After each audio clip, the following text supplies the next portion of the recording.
everybody, Christine Bertram coming to you live from the Hive here in Fond du Lac, Wisconsin. And it's a little bit after 6. It's the 30th of March. That means we have one more day left and then we're into April already. At this point, you can see that the sun has been changing because it's already lower than what it was when we were going live last week. So it's crazy how that time changes the sun. So it's good though. It's not in my face, which is nice. We have, if you guys might happen to see them, we have a hunky noodle that is tastefully occupying a blanket down there, just curled into a little ball.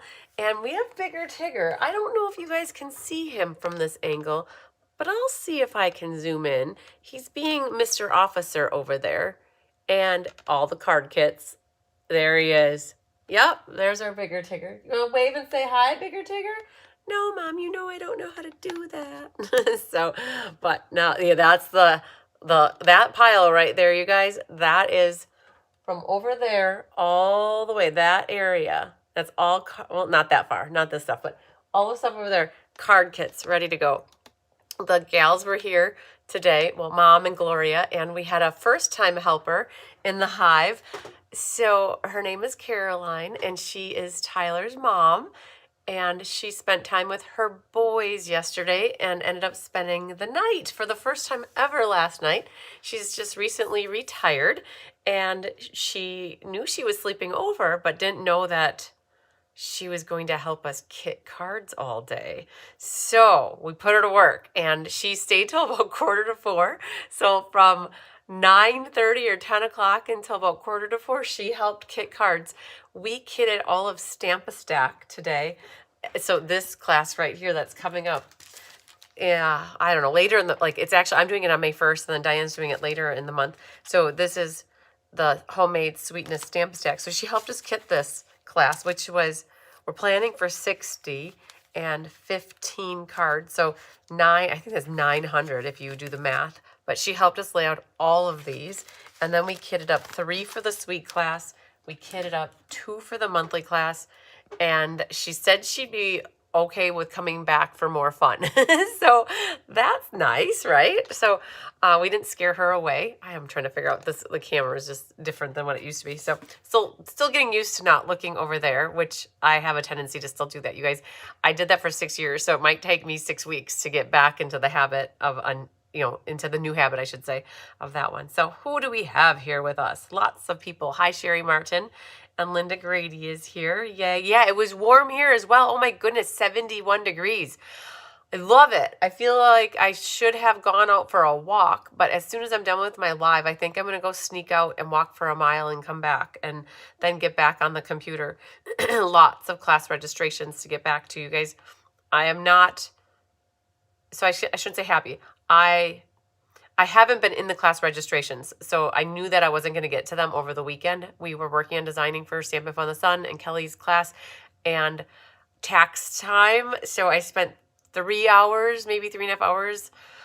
I'm not very diligent about receipts, and so I had a stack of receipts that I had from last year, and sometimes they got logged and sometimes they didn't. So I spent hours working on receipts last night. So I have more tax work. I do my own taxes, so I have more stuff to do tonight and tomorrow. So I knew I wasn't going to get to the registration. So I want to say I'm happy to report I have 2 done out of 66. Okay, so 2 is better than none, right? And the 2 lucky ladies are Leslie and I believe Kimberly, right? I think that those were the 2 girls I got back to. So they're the only ones that have responses at this moment. And I know that Amanda's got about 20 of them staged for me, but I've got to, I think I need to work on my tax stuff a little bit more tonight and tomorrow. And then I'll kind of delve into the registrations by, let's say, Wednesday. I'll really hit them heavy and try to have them done between Wednesday, Thursday, Friday. I think that's what my goal is. So, yeah, but so looking outside and it feels like I'm in school and it's nice out and you want to go have recess outside, but that doesn't always work so good. So hopefully I get a little walk in after. I got to keep walking so that keeps my foot stretched. Hi, Doris Munson. 80 degrees in Iowa. I love it. Hi, Sherry Ott. And Kathleen Ketterman is here. You're on time. I was almost on time, too. I was only 2 minutes late. Hi, Jean Shute. And there's Sarah Mitchell. Hi, hey. Patricia Settles with us. Hi, Sarah Merchant. And Sue Esworthy. Long time no talk. Hi, Aunt Patty, 72 as well. Hi, Nancy Mole. And Lynn Beasley's with us as well. And okay, who else? Oh, I just got a message from Wendy. I completely confused her on something. Oh man, you're right. Oh, oh man. You know when you think something and then it's not right and then you confuse other people? That's what just happened here. So all good. Sorry about that, Wendy. So Wendy Lee is in a group with me, and she's an amazing stamper, and she's the one that does, shh, I've got a secret for you, and she's all full of tips. And so very cool. So she's in one of my groups, and I just confused the heck out of her. Hi, Pauline Mays. And there's Shirley Natali. And there's Donna Grushki. Hi, Connie Moore. Looking forward to class. Oh my gosh, me too. The bugs are going to be amazing. Kelly did this class with people last week, Thursday, and they loved it. Hi, Linda Scott. Hi, Ann Bellinger. And Nancy says, hello, Bigger Tigger. And he's moved. He's no longer there. So there's Sue Devine. Hi, Randy. And there's Anna. Miss Mary Lemke. Beautiful day today, rain, snow Tuesday. We, I think, are going to get the same or something similar. I heard overnight we're supposed to get rain, but if it's cold, it might be snow. You know, Mother Nature can't figure out what she's doing. That's how it goes. Hi, Linda Hunt. And then Marie is here. Hi, Marie and Vanessa. And Kimberly, almost forgot. I'm glad you didn't. Hi, Melody Miller. And Karen Woods is with us. Hi, Sherry. And Sherry, yay, 2 Sherrys. Pauline says this month's registration was definitely longer because of individual registrations mixed in with classes, but it was very user-friendly. Thank you. I saw your note about that too. So definitely, it definitely was a doozy, not in a bad way, but it was very much in terms of length. There was a lot to go on. And I think that's because we added a lot for letting us know where you guys are at with May stuff so that we can plan and strategize quantities and forecast a little bit better for some of the things that we're not certain of. So that's why there was a lot of stuff on the back end for it. And Karen says, can I place an order for the order-based class for April now? You sure can. So whenever you're placing an order to get a class for free, unless it's the Technique Club class, the Technique Club class is always in the month that the class is, it's always generally the 1st through the 10th. But anytime there's another time, like if you place an order for a class, if you place your order in March, you can pick a class in April or past. And then let's say you get to April. In April, you can pick a class in May or past, right? So I always take it out 1 month, but no more than 1 month. I've always been that it's always in the current month or 1 month past. So yes, definitely. The answer is yes. So like a complicated answer. The answer is yes, Karen. You can place an order now to get your order-based class. No problem. Hi, Kelly Sheridan. Yay. Hey, Linda Kester. And there's my purple princess from Pennsylvania, Michelle. Michelle sent me a link, you guys, to order a pair of purple bibs. And as soon as she sent it, within 5 minutes, I bought them because I didn't want to miss the opportunity. Like I'm not one that wears bibs, but we're going to see what they're all about. I'll see. If you love purple, though, don't you want a pair of purple bibs, right? Michelle's it's like, yup, of course. So we'll see what they look like. I don't know. I'm so short, so that bibs don't always look great on me. So we'll have to see. Hi, Sue. And there's Donna. It said, I messaged you my numbers. Perfect. And Donna, I think I did see them. Most people have gotten their numbers in. There is one person who submitted their numbers and they never put their name in the registration. So we'll have to find out who that is eventually, but we'll figure that out when we get to the end and somebody, I don't have numbers for somebody, then we'll know it's them. And, oh, Jean says she watches Wendy. You like watching Wendy? Yeah, Wendy's great. I like Wendy too. And then thumbs up reminder, everybody, hello, Mimi. And you're pretty much on time because here we are.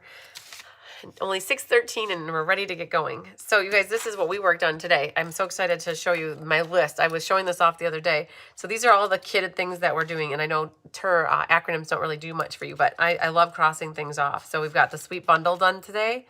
And we got the Stamp-A-Stack done today. Yay. And the monthly class done. So we're down to the In-Color Retirement Technique Club class, the team meeting make and takes, and Create and Play. So we're down to 4 classes out of all of them. And Kelly's working on the paper pumpkin for March alternative class. So she's in charge of that one. So we're getting close. The list is getting shorter and shorter for us. So we're going to be working, I brought my sampler out here. I do have samplers left in case anybody's interested yet in getting one. But we're going to be working with Cute as a Bug. Cute as a Bug has some designer series paper in here where we used a lot of the different patterns. This one was, this guy back here is the more cloud cover one. And then there's one very similar that is more green. And we used that one, this more green one on this card. And then for this card, we pulled in the berry print right here. So that's all 3 of these. Oh, these are very similar too. Ah, I know what's going on. There's one that's all squares that make great card fronts. I think that's what that one is. This sheet here is the one with all your bugs in it. Well, here, you know what? I have the pack right here. Why don't I just share this with you? So the one sheet here, I've already cut out my bugs, so I did it ahead of time. But the one sheet here, you guys are going to need your bugs. That's this guy. We don't use that side. We use that one because these guys are so amazing. Who doesn't love a purple caterpillar, right? And then this is the sheet. So the back of it is this. So we used this in the class. But these, depending on which section you got, there's different fronts that you can use on your cards. So that's that guy. And then this one is this pattern here.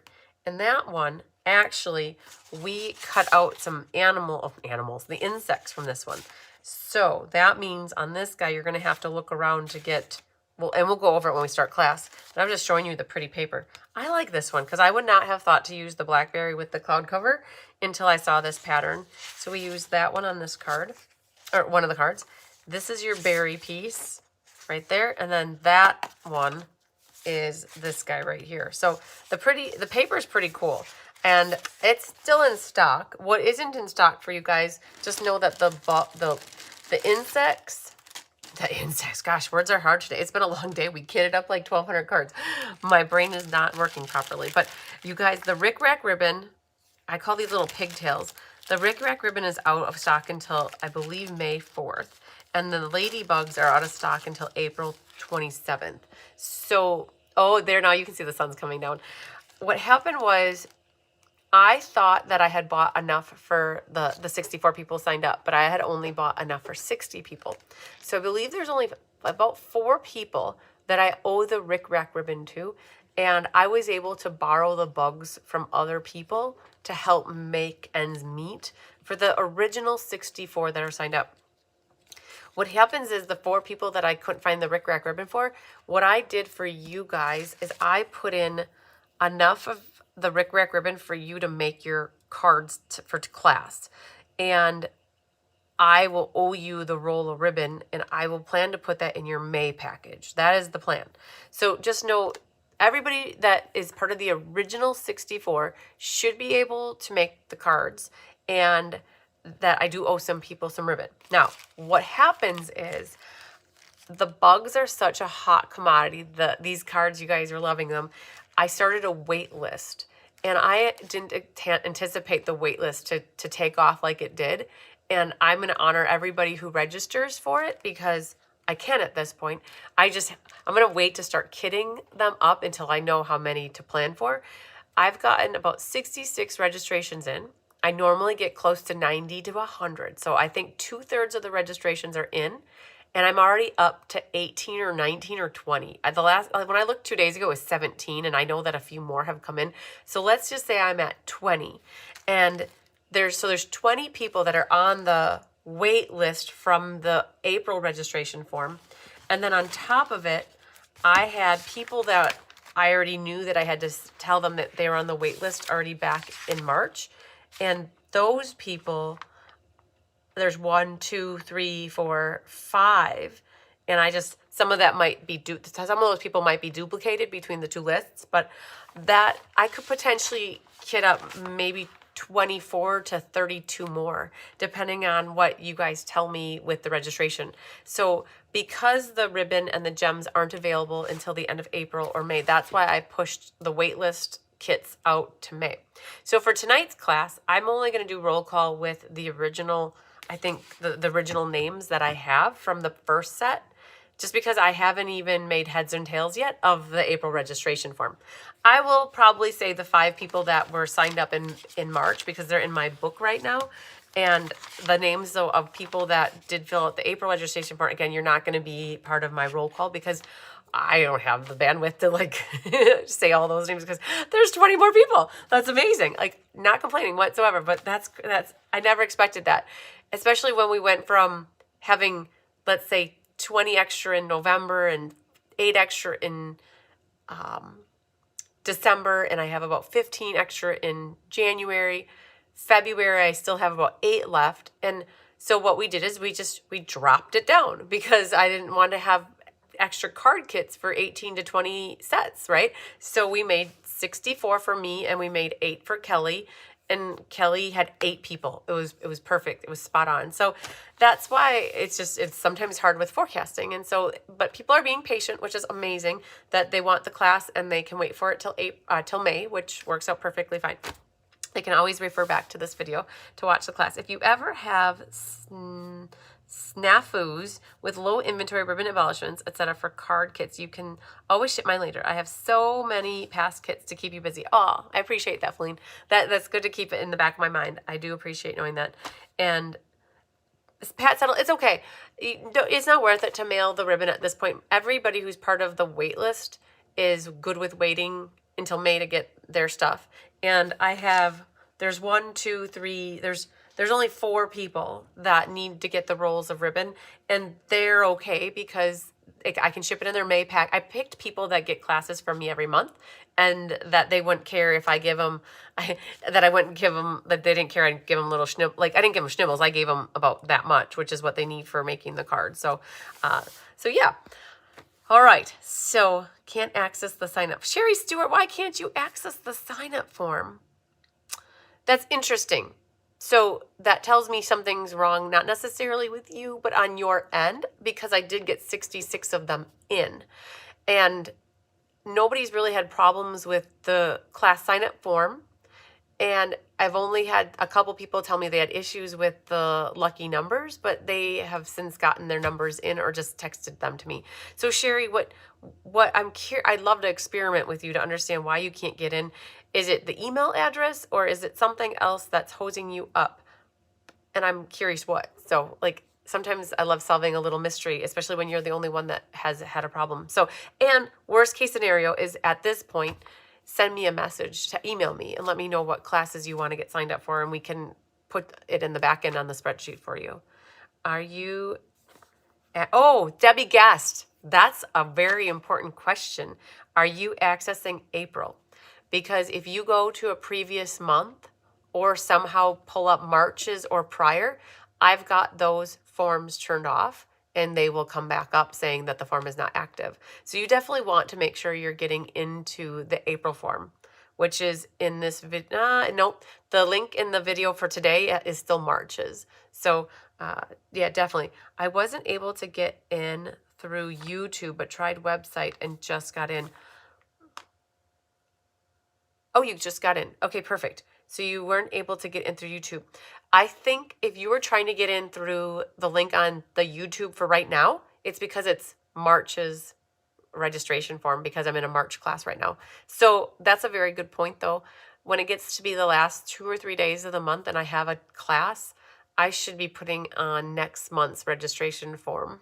So that would maybe help this situation if you were going in it from this class. So that makes sense. Anna Carter says, and you ladies are so sweet to support. Yeah. Oh, yeah, absolutely. I definitely agree, Anna. They are so sweet to offer that. And I appreciate that. And I know if I called up anybody and I said, hey, do you mind if, I would have to say 95% of the people, if I called and said, hey, are you okay if I send you 16 to 18 inches of ribbon and throw in the roll later? Most people would say, yep. It happened back last year, actually, with the Delightful Floral or the Floral Delight ink paper scissors, that the yellow ribbon went out of stock immediately. And I had just enough to give everybody, all 90-some people, enough ribbon just to kit their cards, to make up their cards. And then I had to give everybody the roll. That creates a hiccup when somebody just only signed up to do that class with me, and they didn't sign up for something the next month, because then I'm shipping out a roll ribbon by itself, which is $5. And that's sad because nobody likes to pay $5 for shipping when they're not expecting it or having that and like built into the budget, right? All right, so I'm going to do roll call. All right. Again, I'm going to read off the names of people who were part of my March registration but are on the wait list here. And again, if you filled out the registration form for April and added to the wait list, I don't have you on the name, or I don't have your name on my list here in my book. Okay. I also didn't send you guys the PDF. I will be sending the PDF out to the group, the new group, let's say group 2, when I'm all squared away and I know where I'm at. I hate to send it to one person and then another person and then another person and lose track of who needs it and who's gotten it. So I do know that if you're in my list here, minus the 5 people that I have on the waiting list, I have emailed out the PDF, and I'll say that when I get to the names. So I want to say thank you to everybody who has registered for this class. And I know there are people that have registered and I'm not going to say your name. I appreciate you doing the registration process in April, and I'll be sending you an email confirming it very soon. If I missed saying your name and you think you've signed up for this class, it's not too late. We can get you in the list for the May class packets. And sometimes people think that they signed up and they don't accidentally. And sometimes I do miss you. So I'd like to do the roll call to thank you and to also make sure I'm not missing you. So first on our list is Miss Karen Wetstein. And we have Julie Bierschbach, Patsy Roberts, Annette Rollin, Amy Langlois, Angelique Schaefer, Kathy Dolly Nagari, Ann Bellinger, Barbara Rudolph, Brenda Cottrell, Carmen Melendez, Sherry Martin, Sherry Ott, and Sherry Stewart, Phyllis Oderman, Cindy Bonnell, Debbie Gast, Debbie Stone, Denise Cooper, Denise Lewis, Donna Germany. I feel like we're in school and your names are in alphabetical order. After Donna Germany is Donna Grushke. And then we have Faye Godby and Francis Rodriguez, Jean Terwilliger, Julie Bontrager, Karen Woods, Kelly Gibson, Kimberly Longway, Kimberly Snow, Ruth Nicholson, Leslie McMinn, Linda Scott, Lisa Mullis, Lori Baxter, Mary Jo Stoll, Mary Lemke, Michelle Foran, Mimi Howenstein, Nina Germany, Pat Settle, Pat Shee Bischoff, Patty Randolph, Patty Wright, Feline Mays, Sandy Coy Emery, Sarah Merchant, Sue Deppis, Susan Bellamy, Susan Devine, Trisha Fagley, Doris Munson, Stacy Ton, Kathleen Ketterman, Sue Esworthy, Linda Rios, Lynn Beasley, Susie Fentlater, Vicki Rodriguez, Jeannie Parker, Mary Carls, Linda Hunt, and Karen Forward. And then the 5 people that I have that were part of the March registration but are already added to the wait list, where I didn't send these 5 people the PDF. They're going to be in with the other batch of people. Are Rita Steffi, Rosie Prouty, Shirley Natali, Kathy Crumpton, and Maria Gilbertson. So just know if I've read off your name, I've already got you in my book. And then if you've filled out the April registration, we'll be adding you to my book. So I believe we've kitted up 64. We kitted up 72, but we're on track to probably kit up at least 24 to 30 more for this class, which is going to be a pretty big class. So that's pretty amazing. All right, I'll do a random number generator. Connie Moore. Did I miss? Oh my gosh, Connie Moore. You sure did. Connie Moore. You're first on the list, but your name is typed out because, okay, so way back in December or even November, Connie, you said to me, sign me up for every ink, paper, scissors for the whole year. So me being proactive, I typed your name into my book. And it didn't get printed in purple. It is in black. And so you can see here that I have your name right there, okay? And you've already paid me, so you're all good to go. But I completely missed looking over because I went straight for the purple ink. So that's on me. You are registered for class, and you're first on the list, okay? You're first on the list for the whole entire year. So just know, oh yeah, I've learned my lesson. I'm never going to type names into my book again. Like, I am just going to handwrite them and be good with it. What's up, big boy? Mom, you got your stuff all over the place. Always. So, oh, I'm sorry, Connie. All right, so but we're good to go. Perfect. We're all right. So, at least you're paying attention, and you were really right. I did not say your name originally, so good job on catching that. Tiger Body, what's up, handsome? Mom, I gotta bulldoze over everything. All right, so let's look and see what we got. So you guys will have a full pack of gems. I have a half a pack that I'm going to work with, and that should be enough for me to do my cards. So I'm going to work with that, but you guys have a full pack. Tigger, why you gotta go over everything? So this is ink, paper, scissors. With ink, paper, scissors, you guys will get the quarter pack of designer series paper, which I already manhandled that. It's all over the board. You get the roll of ribbon, which you guys, this is what I brought down for. I brought scraps down because I even gave up my roll of ribbon that hadn't been opened to make sure I could send it off to somebody.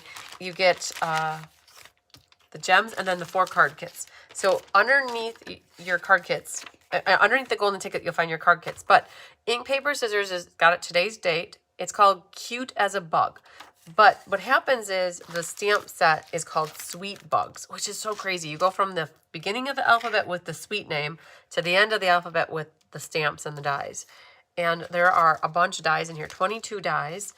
Stamps, there's 14 of them. Super cute. We definitely didn't use a lot of the words or any of these focal images. We pulled stuff from everywhere else, and we used the designer series paper. So what we're going to do first is cut our paper as a group so that for those that are watching and need to get going, at least you can watch the cutting of the designer paper right off the bat. So he's just a random little guy here. I don't know what we got going on with him, but more of that. It looks like little squirrely pigtails is what my mom calls it. All right, so we're going to start with the easiest one first for you guys, and then we're going to work our way up to maybe not hard, but probably the most tedious one. Hi, Julie. You have a new roll of old olive Rick ribbon. If you would like, please give mine to someone. I already mailed your cards out to you, so you should have yours, Julie. It would have been mailed to you in your card kit. And the thing is, what I did, guys, I made notes in my book here. So if I owe somebody ribbon or embellishments, I put an R and an E. So like Karen Watson, Julie Bierschbach, at this moment, I owe them ribbon and embellishments. Trisha Fagley, Sue Esworthy, Linda Rios, and Vicky, I owe ribbon to. And then I think everybody else is set. So when I owe Karen, I have to replace some to my helpers that had extra that they bought for themselves. They were willing to share theirs because they didn't need theirs at the moment. So we're all good for the moment. The first one that we're going to start with, I do appreciate you offering, Julie, though. That is amazing. If anybody on and this is going to be a little bit crazy and hard for me to manage, but I guess I'll put it out there too. If you're part of the wait list and you would prefer not to have the Rick Rack and you want something else, I could try to coordinate, right? Because I haven't bought the ribbon yet. So if you want to pick a different ribbon of equal value, I could always include a different one in your package, knowing that you would have to have something else to work for it. But anybody where I've already said your name and you're not part of the wait list, except for those 5 people at the end, I've already mailed out your packages. Everything's already set. We should be good to go. I guess if I just listed off some names like Sue and Vicky and Trisha, if you guys want different ribbon because I held your ribbon back, I'd be happy to include something else, right? Like I got to document it and keep really good notes so that I get it right and don't mess anything up. We're going to start with this one first. You guys, this one is very die cut heavy. All these little pieces are die cut. Wow, kudos to the helpers on this one, you guys, because that's a lot of little pieces. And the DSP is really easy on this one. There's the frog. It's this guy right here. So it's the more greeny pattern. It doesn't really matter what section you take because it ends up having just about a 1-inch board, less than a 1-inch border all the way around. Oh, my goodness. So there's a vanilla mat, and the mat back here is 5 1/4 by 4. So for those that hate 1/16 of an inch, you could go up higher or down lower. 5 by 3 3/4 would work. I choose 5 1/16 by 3 13/16. And for those that want less of a vanilla, you could even go a little bit bigger. All right, let's see if I got rid of that. All right, so I'm going to go with 5 1/16 by 3 13/16. And what I'm going to do is cut my 3 13/16 first, because then I could, you're not really going to, what's on the back side? All right, you could use that for the envelope flap. So if you do the 3 and 13/16 first, I guess take a look at it. I was trying to figure out, so you'll see that border, just see if I cut it there. I'm trying to figure out which side I want to cut off. I'll cut it on this side because then I'll get to see some of those mushrooms over there. Mushroom. So that could be used as an envelope flap. And it's close. It's Poppy Parade and Cajun Craze, but it is the envelope flap. And we could potentially work with it. Then I'm going to flip this this way. I'm going to keep that little mushroom at the bottom because you'll see it. And then if I do 5 1/16, I'm going to end up with a little mushroom at the top. This can be used for your inside if you want. It's not very, it's such a small piece, you can't really tell what stuff is, but I think what I'll do is I'll stick with my stamping on the inside. I have some little mushrooms there. I think I'll just leave that. So that one is good to go for now. All right, so I'll set you there. And then this piece is extra for you to make another one or to do something fun with. Then let's go to, oh man, let's go to this one. So that one, it has the leaves, which is this guy right here. All right, so you have to make a decision what one you want to use. So I ended up with these two patterns in here. I like that. I like that. And so I think I'm going to save this one and then use this one. Now that's cute too. So just what I'm getting at is flip it over and see what the back looks like. I even have a bigger Tigger for right there. So see what the back looks like. We need 2 pieces on this card. And this is 4 inches tall for both of these. This one's 3/4 of an inch wide and this one's 4 1/4. So I think what we'll do is we'll cut the 4 inches first, which will end up being this way. And then I will save that for my envelope flap. Tigger, what's up, buddy? He's coming this way. Mr. Officer, move the water. Kitten coming through. And then we're going to do 4 1/4 and 3/4. Okay, so here's 4 1/4. Hi, kitten. What's up? Keep moving here. Nothing to see here, officer. You're going to go down and, oh, look at that hunky noodle down there. He is so cute. He is adorable in that. Just rolled up like a little ball. I know. And you're so cute too, Tigger. So this is 4 1/4. And then this is 3/4 of an inch. So let's get that right to the 3/4. And it leaves a little bit. It leaves this piece right here. Hi. And what you could do is save that for your inside. It could be on the bottom. That looks cute. I like that. So we've got that 6-inch piece. All the pieces are used on that card kit. So we had here 3/4 by 4. Hi, what's up? 3/4, the 4 by 4 1/4. You're gonna just stay right here, aren't you? No, Mom. I don't know what to do. I'm so indecisive right now. Hunky's taking up the whole blanket. Yeah, isn't he though? Okay. You can go back there. There you go. You want to go in the blankie, I know. Your brother will share with you. Let's do this guy next. This one is an easel card. Like a sideways vertical easel card. So it goes like that, right? Which normally is like this, but we made it vertical standing. And so you need 3 pieces on this one. 1, 2, and you can see that this is a continuous pattern. The butterflies, bubbles, the butterflies, I said that right. The bubbles are here, so they kind of got split, and then it continued, right? So it's a continuous pattern. So we want to make sure we cut it appropriately. So the height on this one, and you guys, I did send the tutorial out around the noon hour. So the DSP is 5 1/8 tall. Tigger, you're so funny, buddy. So 5 1/8 tall. Tigger, you're making cookie dough on your brother. You guys, I don't know. Can I just show you this? Let me just hang on. We're going to do this very carefully. You guys got to see this. Like, look at these two. So Hunky Noodle's just sleeping away. Look at him, so peaceful and so cute. And Tigger's making dough, right? He's trying to get all the blanket he can, and he's making cookie dough. He's kneading, and he's trying to get good grounding with his feet, and he can't because there's hardly any there. Oh, poor kitten. All right, 5 1/8, right? So 5 1/8 tall. So here's the thing.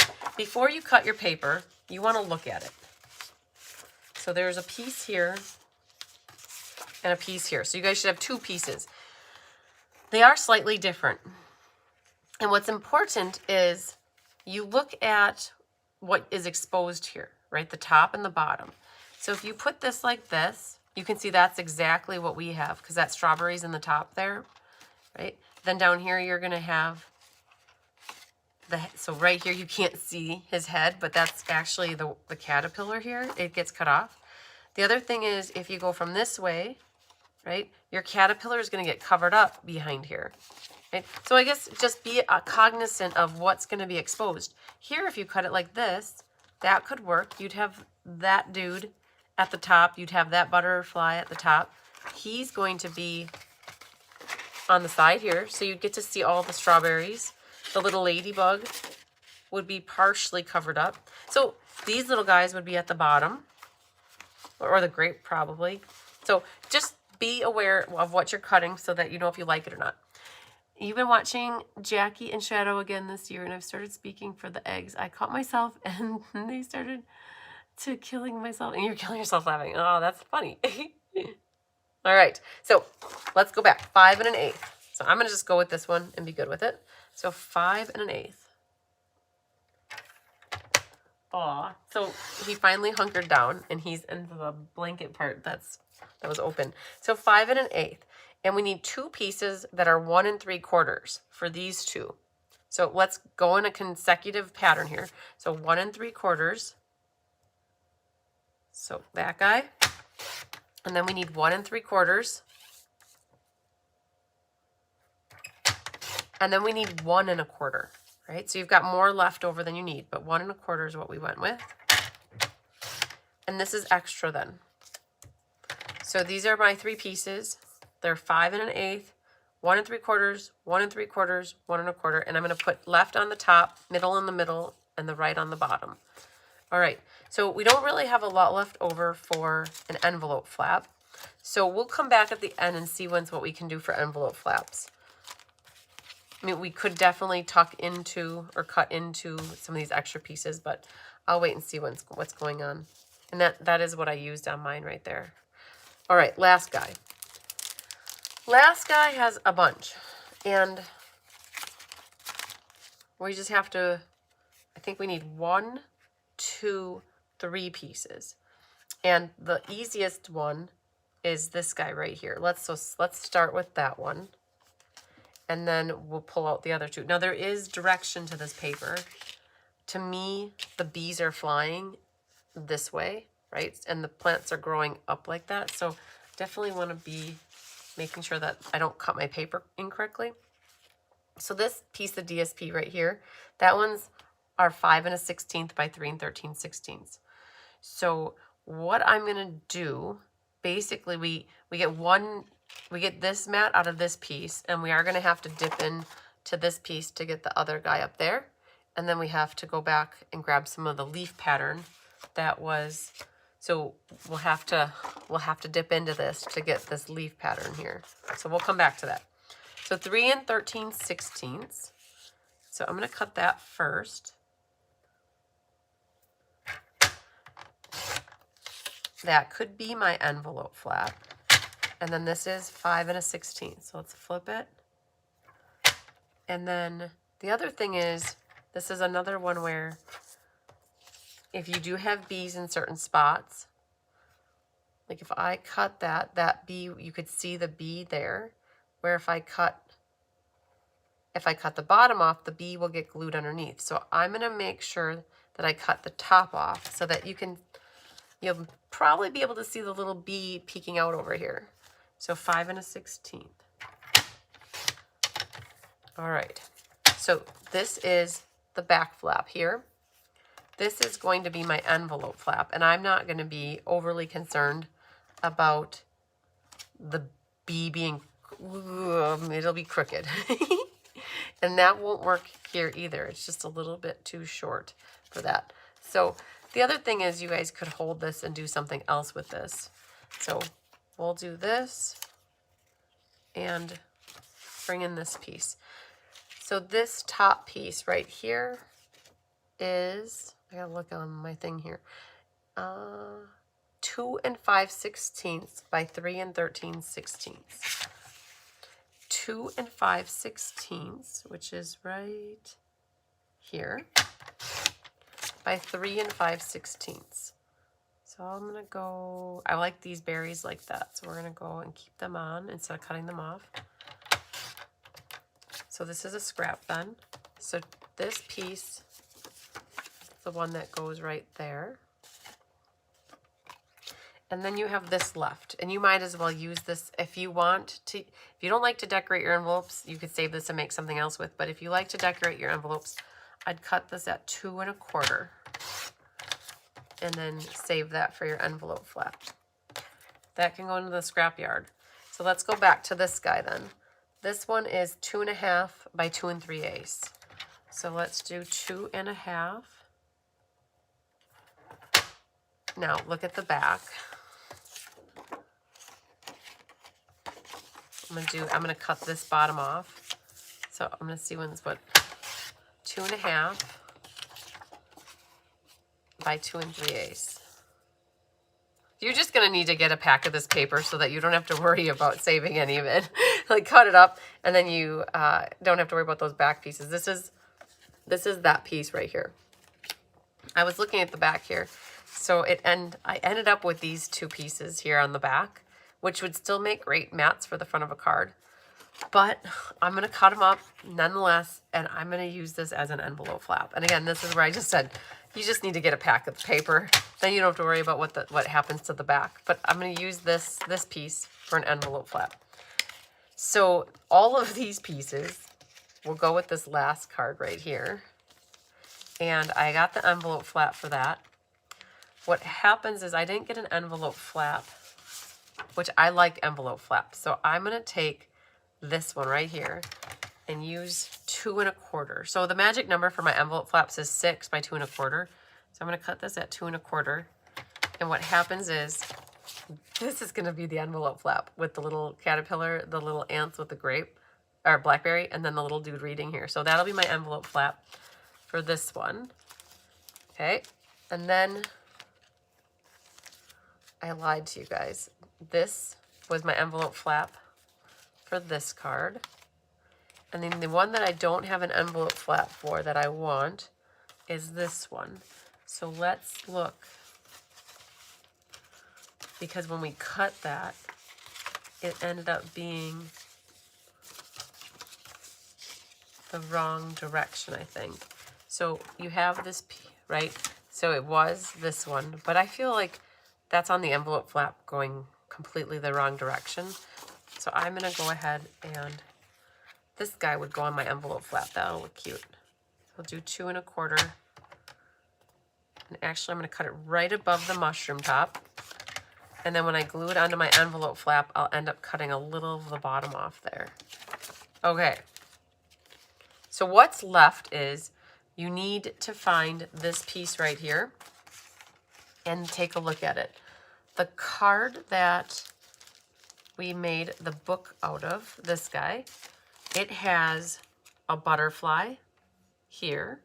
And you might have your butterfly facing the opposite direction. So I already, by the magic of TV, have mine cut out to save a little time. But you need these guys drinking their flower tea, right? There should be one here. I've got one here. So hopefully between both sheets, you'll have one of these. Now, that was the goal, is that you have one of these. Okay, so that's there. And then, oh man, I forgot about the flowers. You'll have this guy. Now, depending on which paper you got, you should have at least one. Some people will have 2, depending on what they got. But he may face that way or it may face the other way, right? So I've got this one, so I'm just gonna mirror this and make sure I put my guy there and then stamp my words there. And then I've already cut one of the little flowers out. The flower comes from the sheet that looks like this. This is the what has all the flowers in it. Okay, so that's that so far. But I did say that I missed my flower here. So I'm gonna cut, oh man, you're gonna have to watch me do some, there are no dies for this one. So you're gonna need that. So we'll come back to that again in a bit. So there's that one.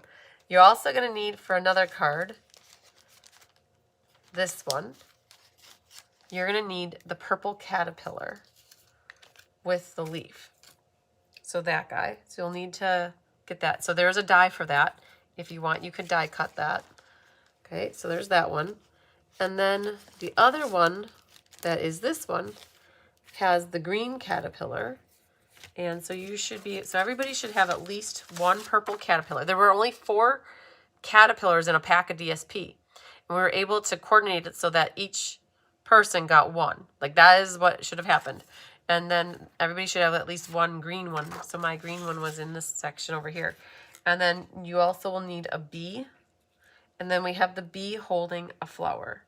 And the bee and the flower also come from this sheet. So there's these random loose little single flowers that are floating around, right? And then there's a bee in there. So, oh, Feline's pre-order just arrived. Yay! Oh, Sue Deppis is working on making some sourdough. Very good, very good. All right, so other than my one little thing not being cut out, I think that we're good to get our cards rocking and rolling. Hi, Tigger. Mom, don't roll my little paws over. That would hurt. Yes, it would, buddy. Okay, which one's first? So what I'm going to do is grab the first envelope, and we're going to see which card it is. And I think we'll try to go in order. And this one, okay, that guy. Oh, do you guys want to see what we created? So yesterday, Kelly and I started to work on designing for Stamping Fun in the Sun.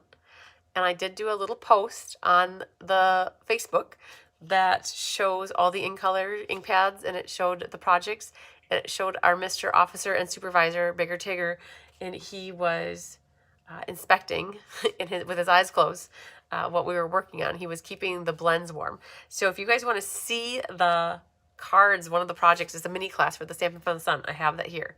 So I can share that with you. Hi, Faye Gabby. Do the dies cut the single flowers? I don't believe so. I have the dies here. Oh, it does. Look at that.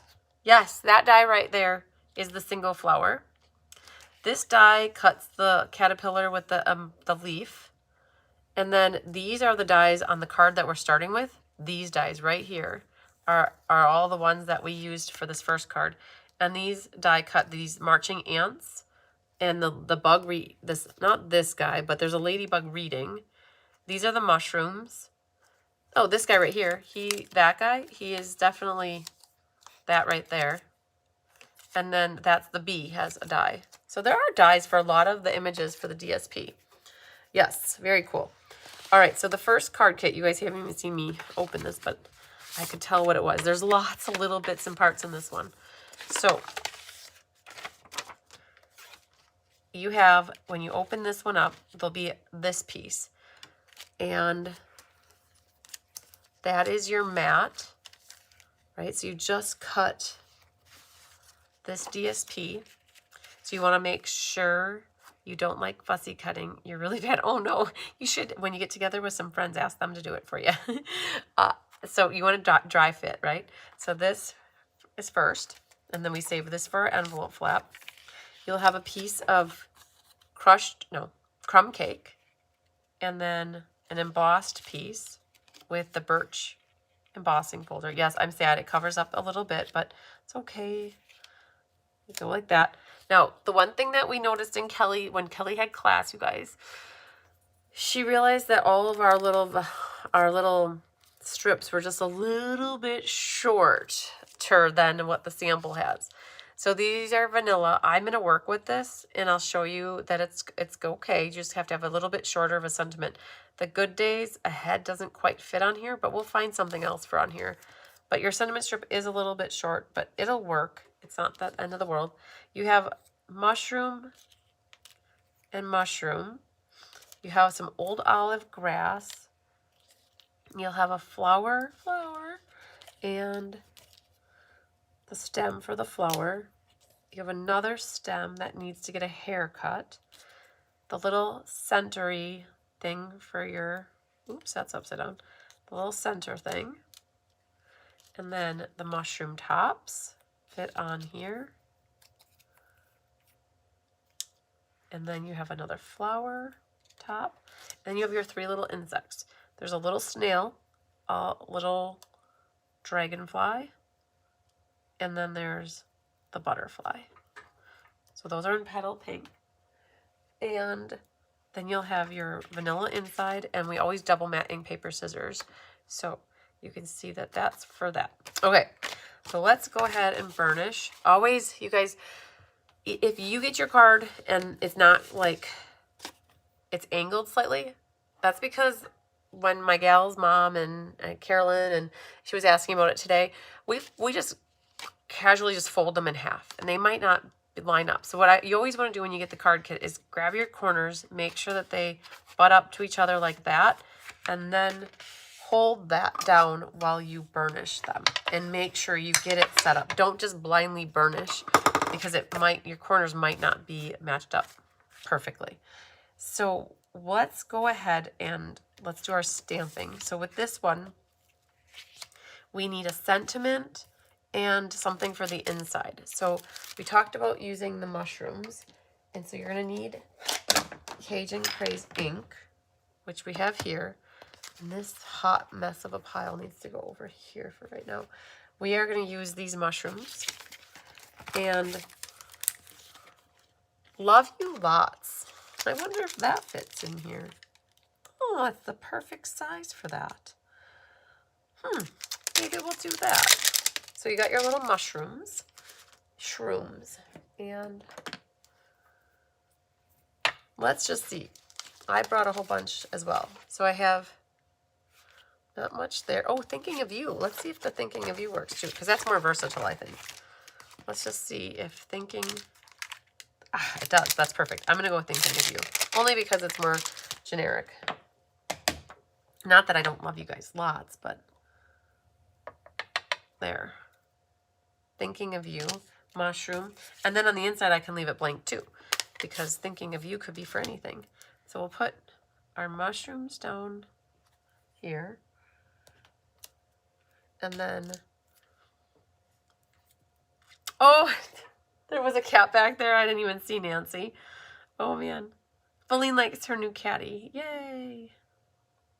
All right, let's get the Thinking of You on here. See, so you can work with the little piece that we gave you, or if you don't like the fact that it's a little bit shorter, you could cut it a new one a hair bigger. It's a vanilla. It's basically 3 1/4, 3 1/2 by a 1/2 inch. And because I used the Thinking of You, which is shorter, I can still angle. I'm going to still angle the end here on that right side, so that we're good. All right. So we need 5 inches of ribbon. So we're going to grab one of these that might be closer in length to what we need. Let's see if this guy's good. Oh, he'll be good. So so this is the Rick Rack ribbon. Very squirrely. So use that one. So let's get glue happy. We could glue these. I'll glue our envelope flap. And let's go ahead and glue that. So that one, that, and that one. Hi, Bridget Rowe. No worries. Happy that you're with us now. All right, so there's that one. You can see all I do is glue that on. There I glued the top, which means that I have to be careful and put this into it. it glued the top of the mat, because if I glued the back of the DSP or designer paper, it might end up with glue through the hole. I didn't really want that. So there's that one. And then for this guy,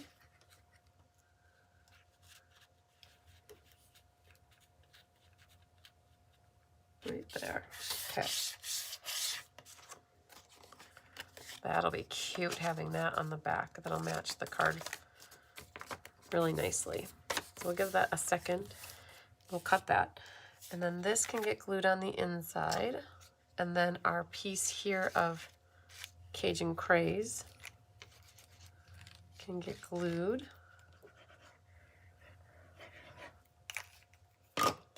So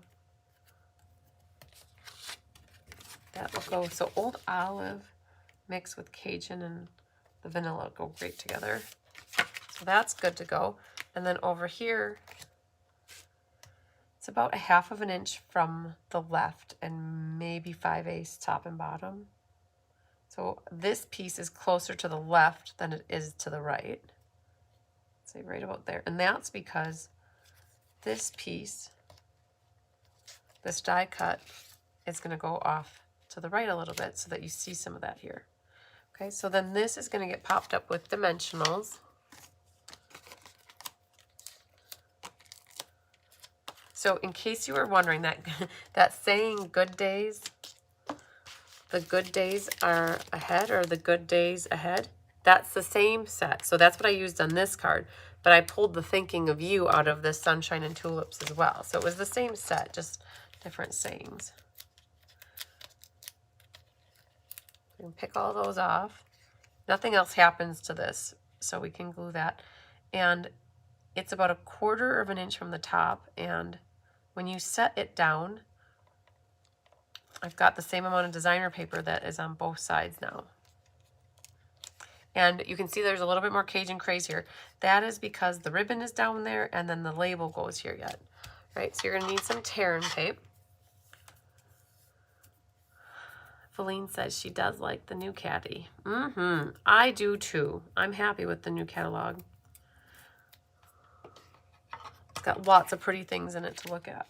So we're going to put tear and tape down here. And then you can see just a little bit of Cajun coming out the bottom. So let's get that sitting right like that. And I have a little bit more on this card than that card at the moment, but when you set this here, I just want to test it out. See, that'll look okay yet, even if it is a little bit shorter. Okay, but what I am going to do, I'm going to put these on the back here to make my tear and tape sandwich. And we'll glue that to the front then.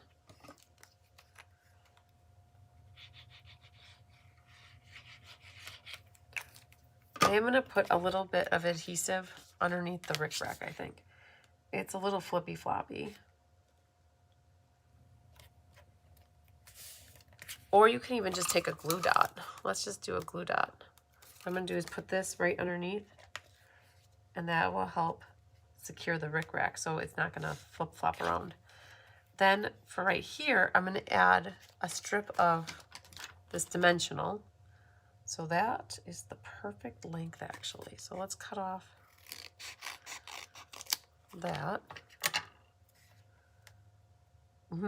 It was a perfect length for the bottom, but not the top. So let's trim just a hair off of there.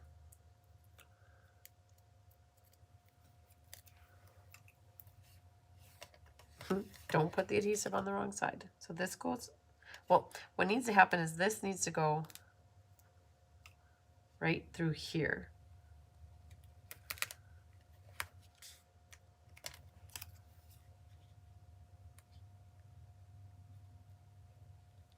Okay, I think we're okay with that. And if I'm, just to be safe, I'm going to trim a little right there. Okay, so that's there. And then I think on the other part, the bottom, I'm going to also do tear and tape. Beautiful, unique cards. I love this sweet, but holy 16s. You guys, I do love my 1/16 of an inch. But you know, you don't have to. You could always do it bigger or smaller. You don't have to. You could do 1/8 of an inch if you want. Okay, just using a little tear and tape along the bottom. So then this is going to hang out right there. Oh my goodness. You could be kidding me. It caught the tear and tape and it pulled right up. So let's try this one more time.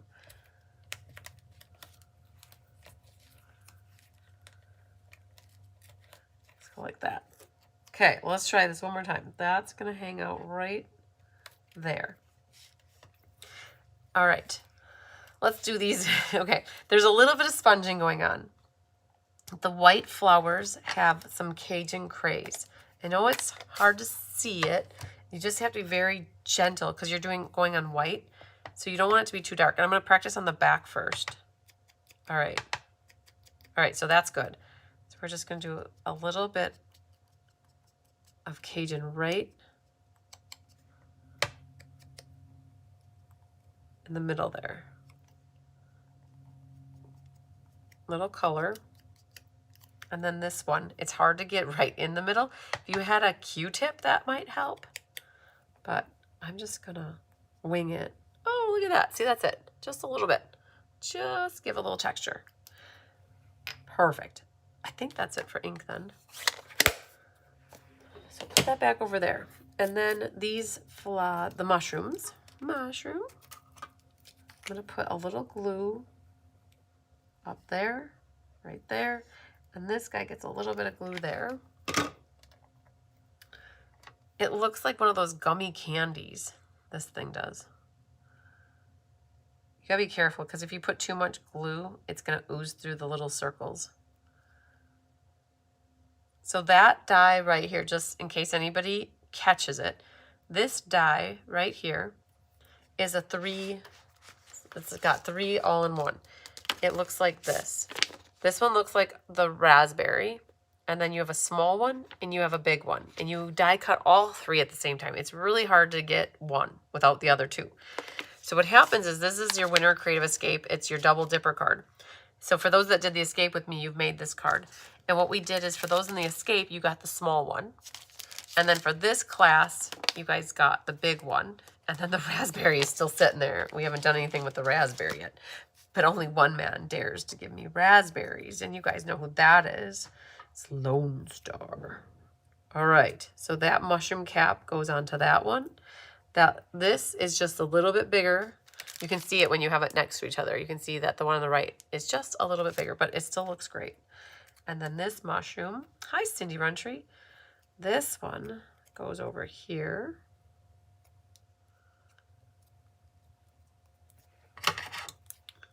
They gave me, that's why this one came to me, is because the die cut was off the edge a little bit. But I can just brown that and bring that home. All right, then this one gets popped up with dimensionals right here. The little flower needs a glue dot right in the middle back, and that's going to grab the stem and connect that with the glue dot. So you can see it caught the glue dot back there, right? And then this little guy needs a dimensional like that. And then this flower needs a glue dot. And it's going to connect a stem here. So the stem is way too long for what you need. And I believe what I did is I attached the flower like this. Flower. And then you're going to give it a haircut on the bottom here. So technically when you put this on, you don't need this bottom leaf. You can cut that off unless you want it taller, but I like it the height it is. All right, and then that's going to need a small dimensional. Hi, Jane Beal. All right, so we've got things staged. Now we can take the backs of the dimensionals off. And, oh, that one needs one. Missed him, but we can, I'll use a little one on that one. Okay. So what we'll do is we'll put a little bit of glue towards the bottom of that. We'll put a little glue here and there. Put a little glue right there. And a little glue there. I'm waiting on the grass. So this one goes first. Well, let's do this guy first. It's just hitting the left edge and hanging over a hair. It looks like it's right about here. Don't worry about the bottom because our grass is going to come here and go right about there. And that's a good height for it. Then this one, that leaf tucks like this. This little guy looks about like so. And then the last little flower is going to go right about there. All right, so they look like they're all floating right now. Hi, Debbie, make sure your card base is opening the right way before you glue the front on. Ask me how I know, Debbie. How do you know that? How do you know to do that? Right? All right, so I know it looks like some of these are floating, but you know when you get the grass here, the grass is just at the height where it looks like it brings it all in. Now, there's one blade of grass, that one right there, that helps bring that one and connects it. So all we have to do now is add a little bit of glue along the bottom here. And then we'll slide this underneath the thinking of you. And again, there's this blade of grass right there that lines up right with my stem. So you didn't know that the stem actually ended right there because of the grass. Now this little guy, you can kind of see that but I picked him up and I just pushed him a little lower. All right, so then you've got these little dudes here. They are easier to Stella when they're not on your card. You can Stella those. You could also Stella some of the mushroom bits and parts. Now this Stella is Bad News Bears. Wow. There's not much in her. She needs to get her groove back. All right, so for these little guys, I think what I'm going to do is put a dot there, and we're going to put the butterfly there, and we're going to put our little snail dude right there. I know they're teeny tiny dots, but they're just enough for these things to attach. He's hanging out. He's just walking right over the sentiment. Jane's done that herself too. I think we all have. All right, so that guy goes there. Then with your gemsies, grab one of those cute little ladybugs, and you can put one on the little leaf there. And then this one is adorable, making it look like he's crawling up the stem of he's tucked behind the grass, like he's tucked behind the blade of grass, right? So cute. And then you've got the little clear ones that are like little water droplets. And I got one on the mushroom there. And oh, that just fell right where it needed to go, I guess. And then another one right there. So they're cute, looking like they have water droplets on the mushrooms. Okay, you can put more on, you could put less on, whatever you want, but this is good too with, if you do have a Stella pen, you could swirl around and bring some of the ink down, and it brings color into the mushrooms so that they look like they're colored in just a little bit. Like that. Perfect. Okay. Whew. Then you are not quite done. Almost though. Let's grab your envelope flap.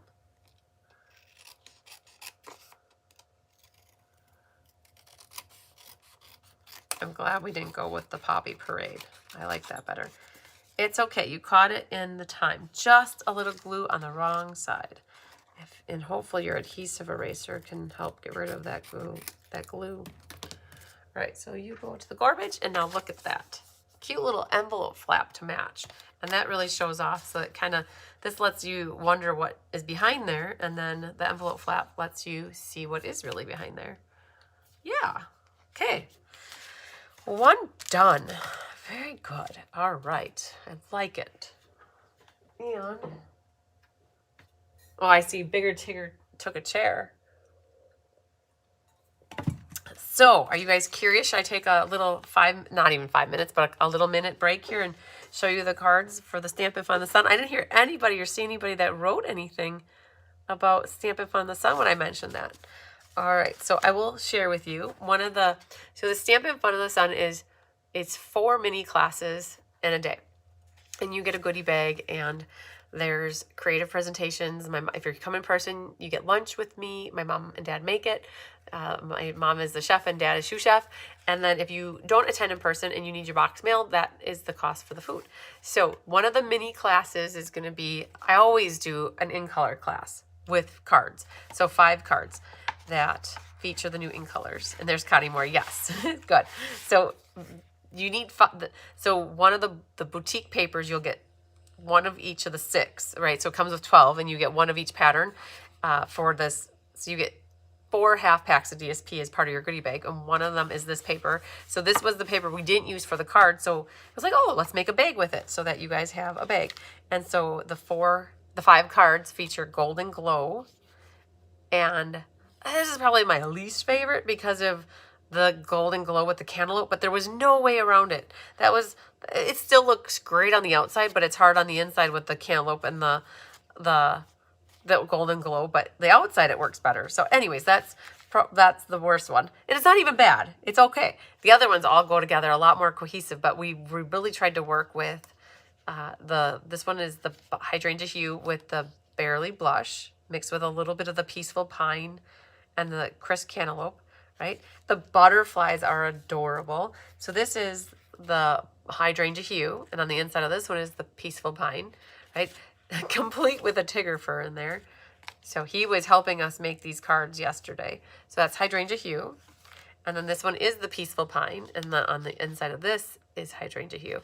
I wish they would have put the coordination a little bit better, like this pattern with the pine on the back, and then the blue with the blue on the back, but they kind of didn't do that. So this is, we matched them up the best that we possibly could. And then here's the Crisp Cantaloupe, has the blue on the inside. So yay. So very, very cool. So Pat Bischoff, if you're watching, you might recognize the layout. We totally cased your card. I did the showcase, the Happy Meal showcase last week or 2 weeks ago, and I saw your card and we cased it. So we definitely, yeah, so all your die cuts will be die cut, and all you need is a sentiment. And this is one where it's an event where you'll cut your own designer series paper, and we'll do that together as a group. So yay. So yeah, so 5 in color cards and then 5 envelopes, and then you have the gift bag to go with it. And you'll use the new in color ribbons on all of them. And all you need are sentiments basically. And then we did stamp a focal image on the inside, but yay, that's what we ended up with. So gets the new in colors into everybody's hands right off the bat. Okay, so that's one of the little projects. Very good. Next card in your list here. So right underneath the golden ticket, you're gonna do this, the cloud cover is next. So grab that kit, and you have in here 2 pieces that are scored right down the middle. So they're 2 by 2 scored at 1. And this is what creates the toggle part. Oh, you like it. Good, good, good, good. All right, so that's one. Another project we're going to do is a sampler using that new set with the beach, with the Agranac chair or the Raganac chair, or however you say it. Okay, so that's for your front. And then we're going to do an exploding box, I think, as one of the projects. And then, oh man, what's the other project? There's a grass in here. I'm trying to think what the other project was. There's one more though. I have it in the picture. Hang on. If I zoom in, I think I can see it right here. Oh, gift cards. We're going to do 3 cards that are unique gift cards holders. Like one is like a bag inside the card. So yeah, super cool. All right, so then you have these 2 pieces here. These are the 2 for the front of the card. And I'm trying to find, right here's the card. So I've got my little dude here, and I already got my flower and my bee. All right, so the DSP then, remember I said my top is my left. I must have gone this way, and then this way, and then that, and then this was my envelope flap. Hi, Karen Wetstein. All right, a great way to showcase the DSP. Oh, yes, it certainly is. I agree. Then you have a white inside with the blackberry, and then this is where that last strip goes over here. And then you have your card base, which has a score in the middle. So again, line up your edges like this. And then there's a score here. So the one side doesn't have a score, the other side does, and it makes a mountain like this. And make sure your edges line up good. All right, so that's how the card goes, like a triangle.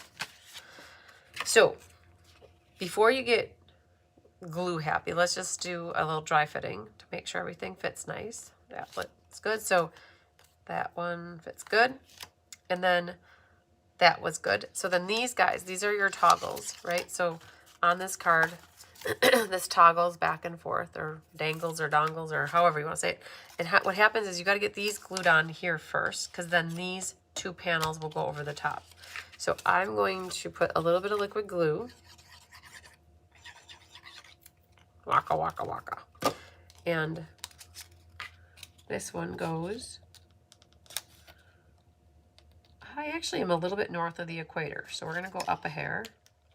And you have the folds going towards the middle, right? So then it creates those two tabs like that, right? Then what you could do is, let's flip these over and put your glue on the back to adhere these to the blackberry panels.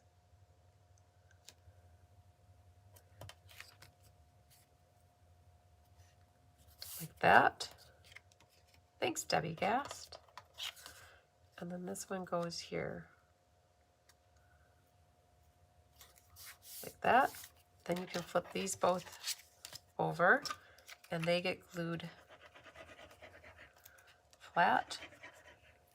And then remember we had an envelope. Might as well get our glue on this. Okay, so make sure you keep these in order. Well, that one goes over here.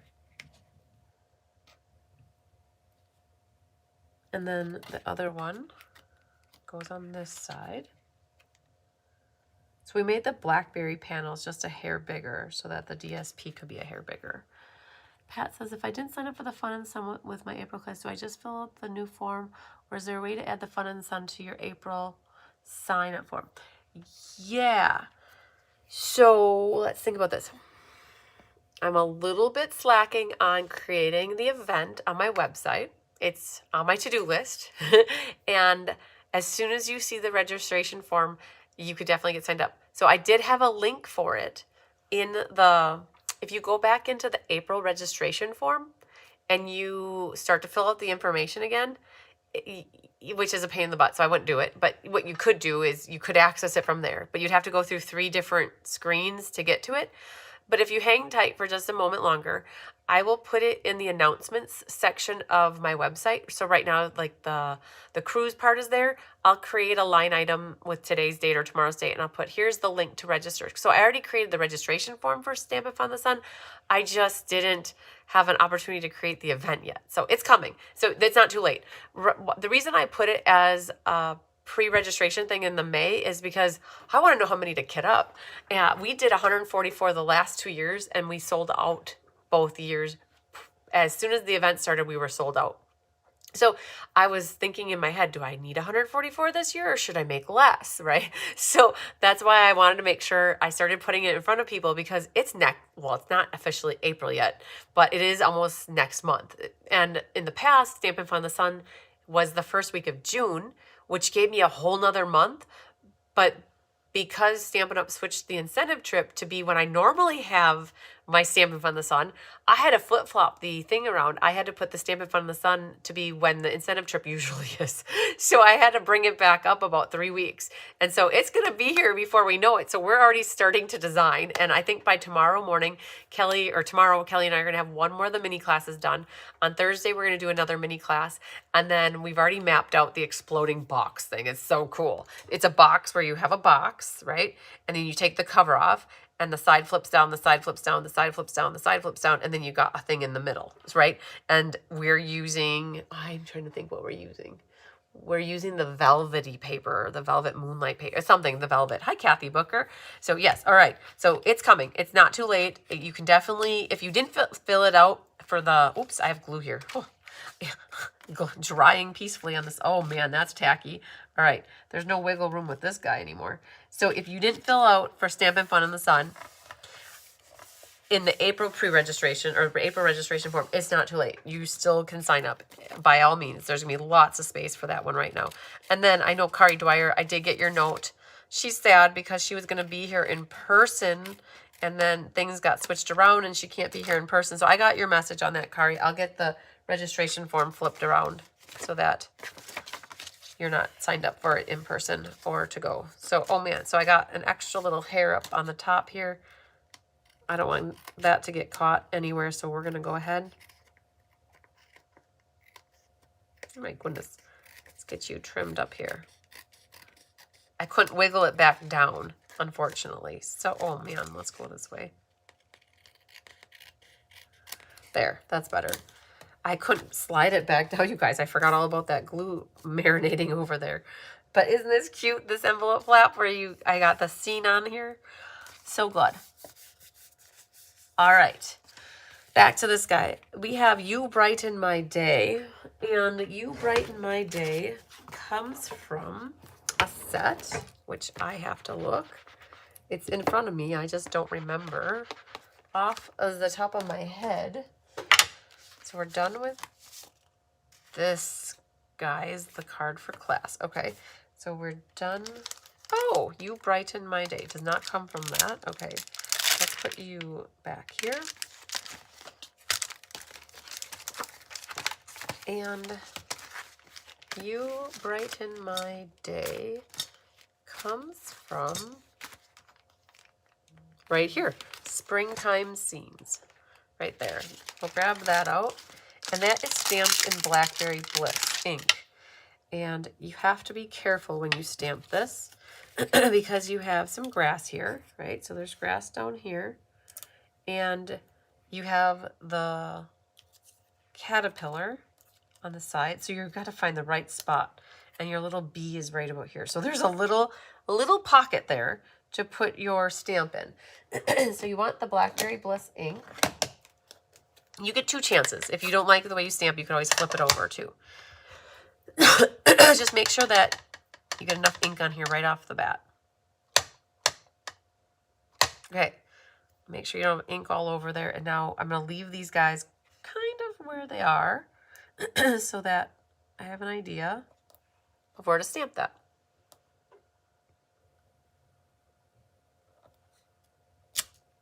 Now, hopefully it's not crooked. Let's see here. It is. It's going uphill. That's why I said you get 2 chances at it.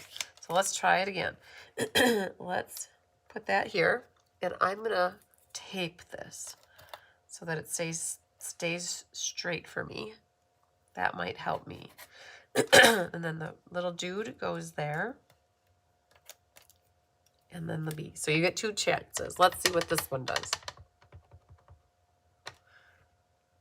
I gotta bring it downhill a little, right there.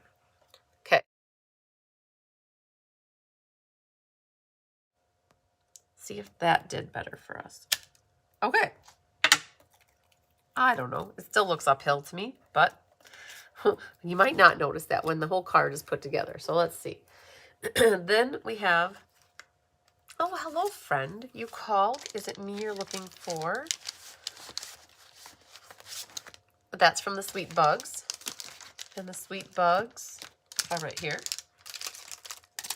You can see that's a love stamp. Holy Moses, it's neon pink here. So when you go to stamp this, you also want to use this as a guide. So sometimes what I'll do is I'll flip it over so that if you accidentally get ink on it, it gets the ink on the bad side or the wrong side. So we're going to go ahead and put that right there. Perfect. And then I think that's it, because that acts as the inside. So there's a lot of decoration going on, but you could always stamp something along the bottom if you wanted. Okay, so this is going to get glued, and now this can get glued. Let's just see here. I'm going to measure my grass. So here's the deal. When we cut the grass, we cut it to the length of the blackberry instead of the cloud cover. So if you like it to the length of the cloud cover and to see the border, I would wait to glue that down. So let's just do this one for right now.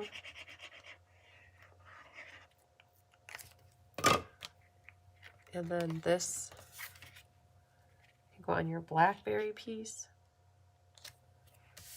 And then this is important. You want to pop this up with dimensionals because it needs to be able to catch right there.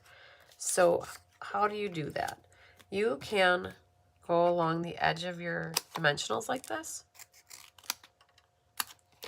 and grab the edge. So you want to go, you don't want to go like all the way close to the edge, but just close to the edge, just like that. And when you use these side strips, it's easy. You can go up and down the length of it. Okay, so let's grab that one. And we'll put that one right there.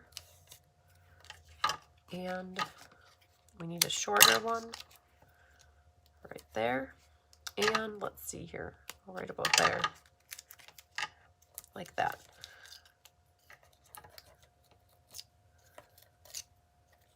All right, and then you don't have a lot of forgiveness when you put this down. So you're going on the white end to end there. So what I see is my top was great and my bottom is just a hair too long. So I'm using the white piece as a guide because my scissors was lining right up with it. I can cut a little of that off. So then you still see the blackberry border. All right, so now that that's done, you can glue this onto the inside. And the main thing was to make sure that you pop this piece up. So then this goes in here, like that, right? So that catches like that. What's really cool is it's a continuous pattern. Then this one, we'll come back to that, but for now, what we can do with this guy, we could glue that right there. And again, I had said that I did it just a little bit north of the equator, so it's not centered top to bottom. I have it a little bit higher. And so what you do for this is you just put your glue right on your little tabs there. And then now center it left to right, and I'm gonna put it right about there. So you can still see all that butterfly of one of that strawberry, and then that little guy's there. All right. How was your Alaskan cruise looking? It's looking good. We have about 25 cabins booked so far. And I think that out of all the registrations, not everybody who's booked a cabin is having 2 people doing the event with me. So I feel as though there's about 40 or 45 people signed up right now, which is pretty cool. All right, the Rick Rack ribbon. So what we did is, hi Dan Dawn. All right, so schnibbles. So there's a little bit, we tried to make the Rick Rack ribbon look like additional grass coming up. And what you're gonna wanna do is grab your tear and tape and run a piece of tear and tape the length of, I was a little bit short, but that's okay. We'll make it up right now. We do have a lot of the details figured out and just haven't gotten them down on paper yet. I'm trying to get the Stampin' Fun in the Sun out first, and then I can focus on adding the cruise information for the stamping part. I am going to make mine shorter, so I'm not worried about this. I'm going to end up probably cutting that off. But how this Rick Rack ribbon works is it pulls apart, right? So what I'm going to do, I'm going to pull it apart first. So we had to figure out a way to add ribbon to the card. So when you pull your tails apart, you end up with this kind of stuff. So I'm going to take that, and you guys, this might be the tedious, most non-thing that you want to do. So if there's different things that you can think of to add ribbon to the card, you could definitely figure that out. But I thought that this added a real element of looking like grass and weeds coming up. So that goes like that. I'm just cutting some off. So the grass is shooting right up. And then as you need more, you guys might think, it looks perfectly fine without it. And that's okay. If you like the way it looks without doing this effort, you don't have to do it. We're going to grab right there. And it's attaching to that tear and tape back there, right? And don't worry about those long pieces that the lawnmower missed. You can get your scissors out and go out and take care of them, right? Just like that, see? And then this guy, I think I'm going to grab a few more. So look at that hairy little grass. Oh, yeah.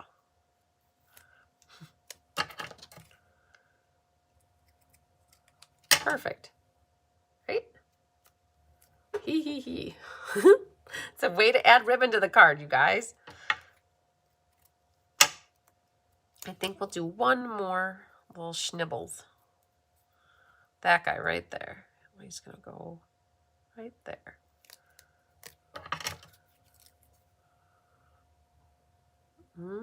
Okay. There it is. We got our grass growing like it's got a lot of rain. So, okay, now this, I think what I'll do is I'll put a couple, I don't know, glue dots. Let's see here. Let's think glue dots probably will be just fine. So we're going to put a glue dot right back over that one.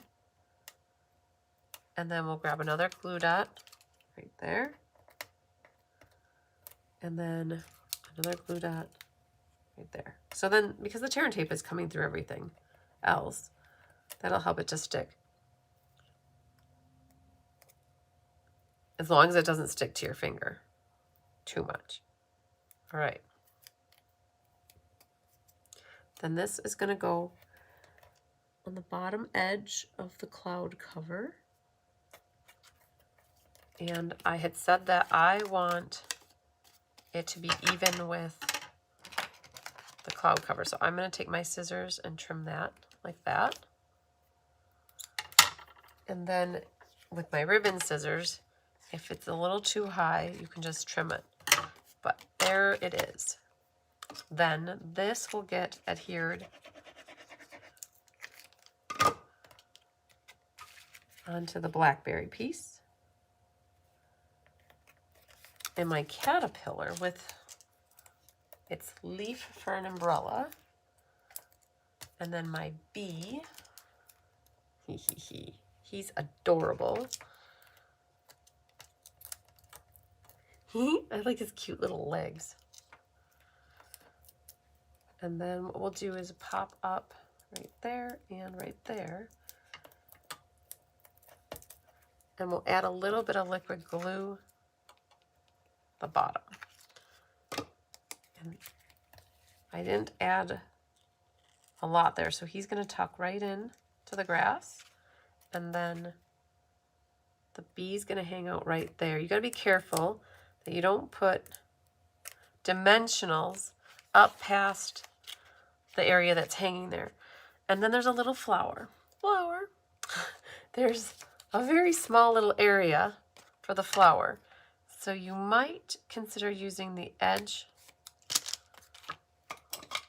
And the pokey tool helps if you don't have nails. If you want, and you could get the glue out with without it oozing all over, just put a little dot right there, and then the stem will stick to that.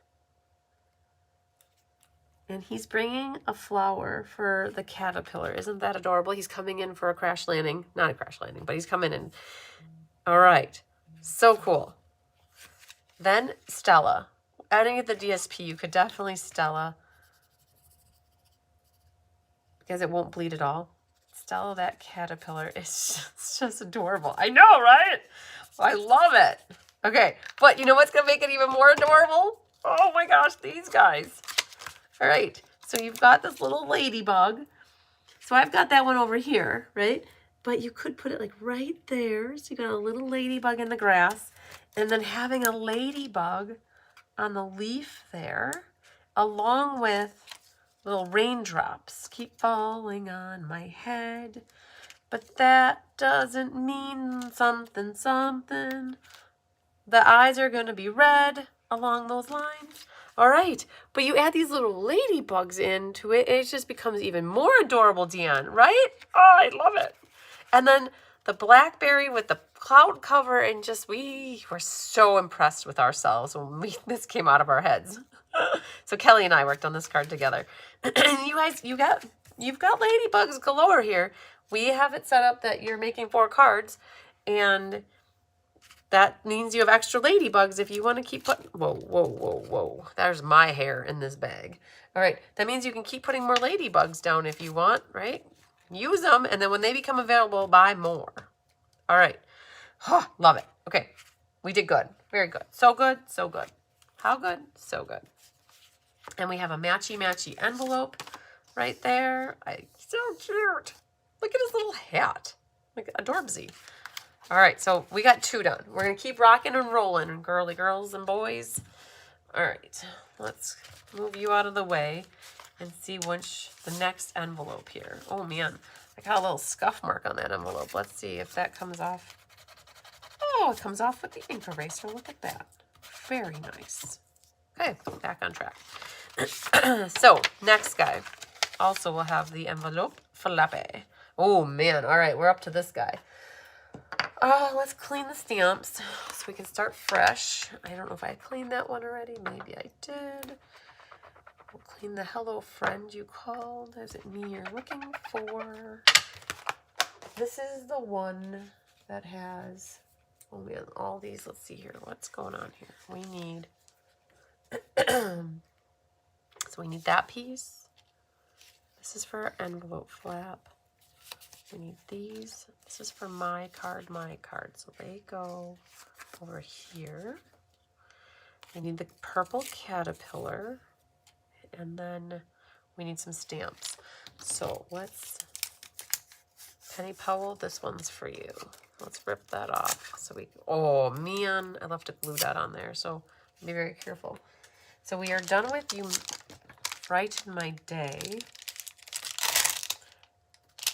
All right, I think that's it for this. We need, from the Sweet Bug set, there's these little line things. So grab those out. We need them. And we're done with the mushrooms. And the Hello Friend.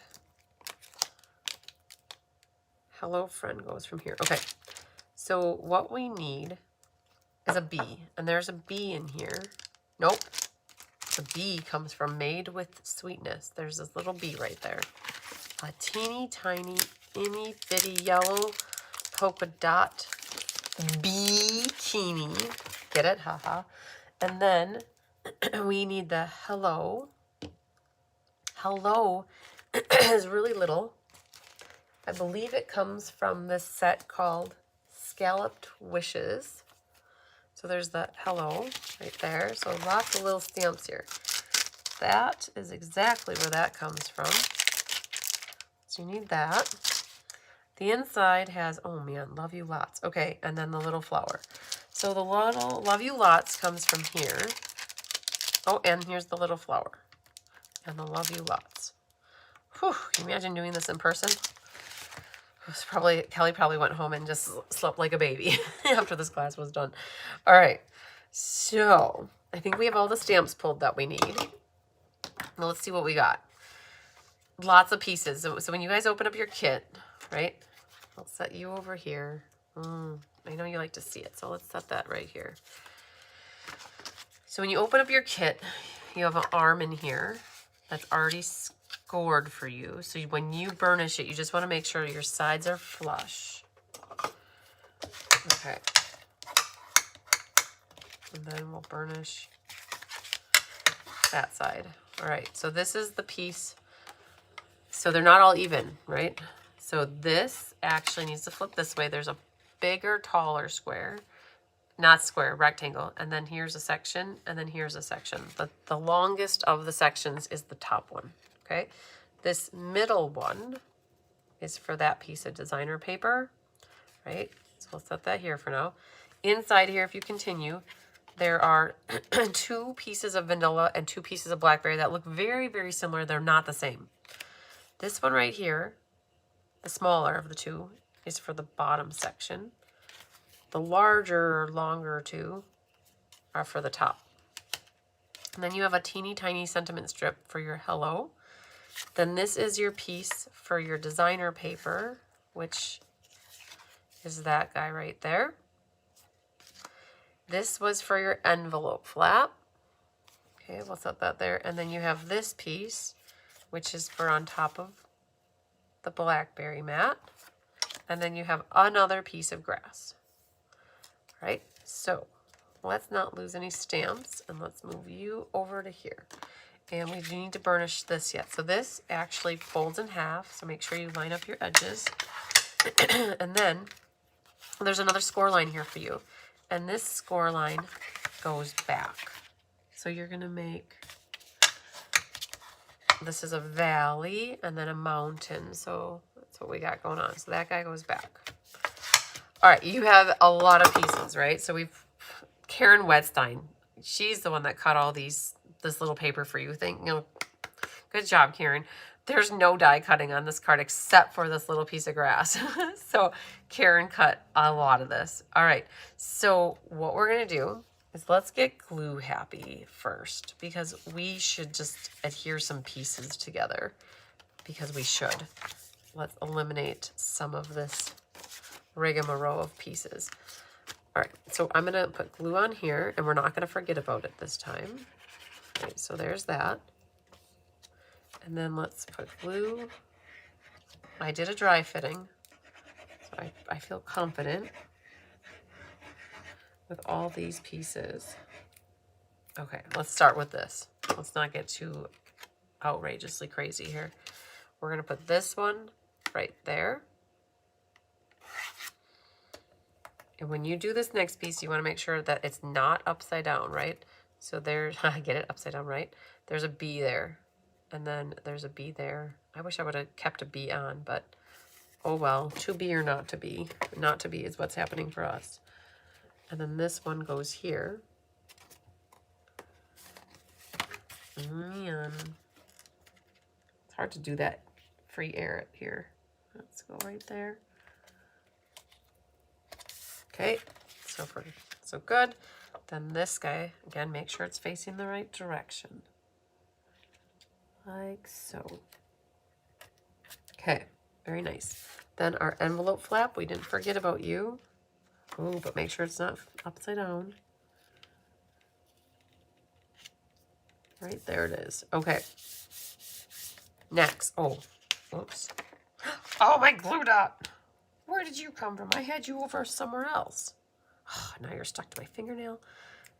Okay, you're gonna save you right there. Okay, there's nothing there. And for this, we do need to do a little stamping on that piece and this piece. But we can glue this, this, and this. Let's do that. Oh, I feel bad covering up all those pretty berries. Ha ha ha. I was asked to be the godmother for my niece, Paisley, and the baptism was back in February. And she was doing really good, doing really good, doing really good, but they gave her a bottle right before we went up to do the holy water stuff and do like the sayings and, you know, do the godparent thing. And she wasn't happy that she didn't get to finish her bottle. So she started crying like the instant she was up there. And she continued to cry the whole time I was holding her up there. It was really, I felt really bad because she kept crying and crying and crying. And I didn't know that they didn't finish the bottle with her. And so the lady came up with me after church was all done, she came up to me and she's like, wow, she really gave you the berries. And I'm like, I knew what she meant, but Tyler had never heard that expression before. She gave me the berries. I'm like, so every time I see berries now, I think of Paisley giving me the berries. All right, so what I did is I put glue close to the edge and close to the edge. And I'm going to set this in here. My first goal is to get this right. So when this is like this, it's centered top to bottom, left to right. So left to right looks good, and it looks pretty centered. So we're only concerned about the top at this moment, making sure we're straight. And hopefully it doesn't give me the berries.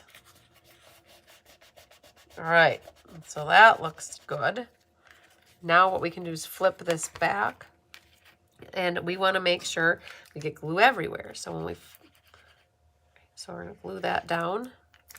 The colors look so good together. They sure do, Anna. This paper is my favorite pattern, I think. So this just goes down now, right? As long as you got the top glued on. Oh, how did I get glue on my fingers? One moment, please. Let's get that. Oh, I forgot. No, I thought I forgot about this guy, but I didn't. So let's do this. As long as I thought I forgot about it, we'll take care of the business here. And there it is. It's a beautiful envelope flap. And I got a B right there. Okay, so you're done. So I'll put you over there. All right, it's right. We got this. Now I got glue right there. And it's really close to the edge. So that's where I'd pull out my adhesive eraser and just get it off for right now. Okay. I think we can do some stamping. All right, so that's what we got, right? Boom. If you wanted to, and you have some of that designer paper left, that guy right there, you could cut a piece and put that back here. I think that would look nice too. And let's see if I have a piece. I don't know how much I have left. I might have used it for my envelope flap. Oh yeah, I don't have a lot left. I really only have, I think, that much. But if you have a pack of this at home and you want to cut a size, you could kind of see what it looks like. That would be really pretty back there too. But again, I don't have enough right now. So this is our bottom piece. Now, this is so important, you guys. This is a rectangle going this way. This is also a rectangle, but it is not a rectangle going up and down. It is a rectangle going horizontal, and just by a hair. I think it's only 1/8 of an inch different. So you want to make sure that this one's going this way and that one's going that way, and you have hello, hello, hello. And the Mossy Meadow is used, they call me Mossy Meadow, for the hello, which I have on a block. So let's grab that first. All right, so I'm going to stamp that right about there. I want to leave enough room on the right to slant it. Okay, so there's my hello. Oh, come on, stop sticking to me. And then we have, all right, I don't want to roll over a kitten. I need to grab black ink, which I have maybe right here. Nope, that's white. Oh my goodness, shut, please. Is this one the black? Yep, there's my black pad. And then I needed, what did I stand up to get? I don't remember. Something with the mossy ink.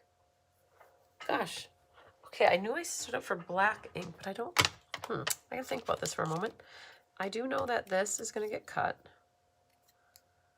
So that's ready to go. Oh, I know. I got up to get a block. Oh, man. All right. Oh, it really, like, my mind went exactly blank for just a second there. I knew I needed to get something, and that's why I stood up. So the little flower is in green, and I have that in the bottom here. All right, I like it. That's it for the Mossy Meadow. Then we also have crumb cake. The crumbs of the cake are with this little backgroundy stamp, right? Little lines. And you're gonna need to stamp off, stamp on. So to use it at full strength is too dark. So you're gonna stamp off, and you wanna make sure you leave a little space for your bee. So I'm gonna start down here. This is just creating texture, right? Wanted an excuse to use the stamp. So let's try to make sure our lines are straight. And then there's one we'll do right there. And he was crooked, but I don't think you'll notice. So when you get this little dude on here, it was just to create a little bit of background texture. Right, that's it for crumb cake. Shirley says, I agree, Anne. All the combos have been so nice. Good. I'm so happy you like them. Nancy says, oh man, just got a warning. Severe thunder and lightning. Poor Willow will be under my bed. Yep, animals and pets don't like the thunder and the lightning. Lightning and the thunder. Thunder and the lightning. And we have, that's coming our way too. I believe that overnight we're supposed to get rain and or snow mix. Right, so the hello's done. The flower's done. And what we're going to do is flip that off and this off, and we're going to grab the Love You Lots. Love You Long Time. And now you can see the stamp is really long. Okay, so what we have to do is only stamp up part of it. And we're going to do the You Lots first. Right, so You Lots. And I'm going to center that, or try to, or attempt to. Okay, I'm all right with that. Then we have to clean this good, because if you don't clean it good, you're going to get some residual income. No, residual stamping. Residual income. Residual stamp on their ink on. Ink, that's the word. Residual ink. I said income. Residual ink. So do the love. And then I'm going to try to center that above the You Lots. Okay, I'm all right with that. It's all right. It's good. I have a yellow marker. I'm going to color my flower yellow. And we have to do a bee yet. So the bee is in black. So I use my white black pad for this. So I have it's a white ink pad that I've put with Memento ink. And we're going to grab a little bit smaller of a block. And this bee goes right up there. So let's make sure my ink is good. Oh, it's good. Okay, so he's up here hanging out in the corner. Nobody puts baby in the corner. But there's our bee. And because you already have the marker out, you're going to color your bee. You could use a blend. You could use a marker, whatever you want. I'm just going to very carefully color this without hitting the black ink. But there, we colored our bee in. Oh, bee. One Kenobi. I think that's it for stamping on this. So we can finish putting it together. All right. So, glue. This actually went, okay, so this is longer than what it needs to be, but we'll be able to trim it, and that's all right. It's only supposed to be as long as well, we could trim it right now. How does that sound? So I have it, well, you could put it, here's an idea. You could put it from end to end of the Mossy Meadow, and then you can trim it off the card. So let's do that. Let's just put that right here, and then grab your scissors and use that as a guide. So now I have it, this card ends with the blackberry, but I had it go with the mossy. Okay, so your favorite thing in the world to do is grow grass behind paper. But first you have to find the tear-in tape. And while we look for the tear-in tape, we'll glue these two things down. Temporarily misplaced the tear-in tape. But this guy can go up here.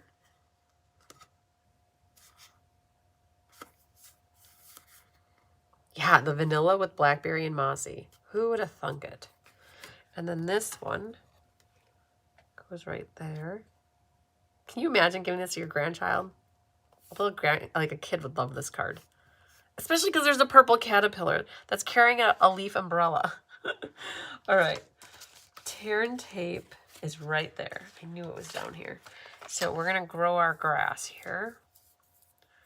Looking forward to getting yours. Okay, good. Oakley isn't too bad when it... Oh, man, look at that, you guys. We ended our tear and tape. So that means that I can look in the drawer, see if I have another one. Hi, Hunky. I don't. So I'm going to use one of my pillow gifts that I got at On Stage from some of my gals on my team gave me this. And we're going to go with it. And I'm going to put one there. And so this is 1/8 inch tear and tape. Stampin' Up doesn't sell this. And I wouldn't normally have bought it, but it was given to me. And when you get cool, amazing things like 1/8 inch tear and tape, you use them. Especially when it means you don't have to stand up and go get a new... I think I have one in my adhesive basket. So, but that's on the other side of the room. So there we go. All right, so you guys know the drill now with this rickrack. Yeah, they'll love it. They definitely will. So let's pull out our hairs here. Right, so look at that. That one's perfect. So we're going to put that right there. And then we're just going to cut it off.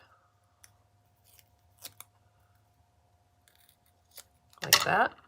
There's a nice piece right here. And we're going to put that right there. And cut it off. If any part that's hanging over the bottom, you can just kind of roll it right back up. It'll be fine. Let's grab another section here. Maybe we'll get a nice... Let's go to the other side. Back to the other side. Oh, yeah, look at that. Okay. So you do have to kind of pull this stuff apart. There's one. Okay, there. There's a really squirrely one. Cut you off. And then this, go right there. Let's bring that back. Trim it. And then let's grab this other section right there. And we'll cut that. It just adds a different element to it, right? It's not just paper grass. You've got actual, looks like real grass growing up. So part of this rickrack is really woven together, and I'm trying to avoid that. I'm going for the soft, frilly pieces here. Right there, some. Oh man, that got really long. All right, let's grab some of that. Oh, good deal. We'll put that right there. When I cut this back, I'll have a little bit left to go right next to it. There it is. All right, so we just grew a bunch of grass here. And then I'm going to grab my tear and tape back and line up the back here so it stays sticky over the top of it. Okay, and that's what will adhere down. So it should stick good.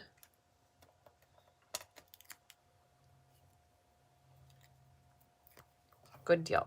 Now, I don't have tape right here, so I'll still be able to tuck my caterpillar in there. So let's bring this. All right.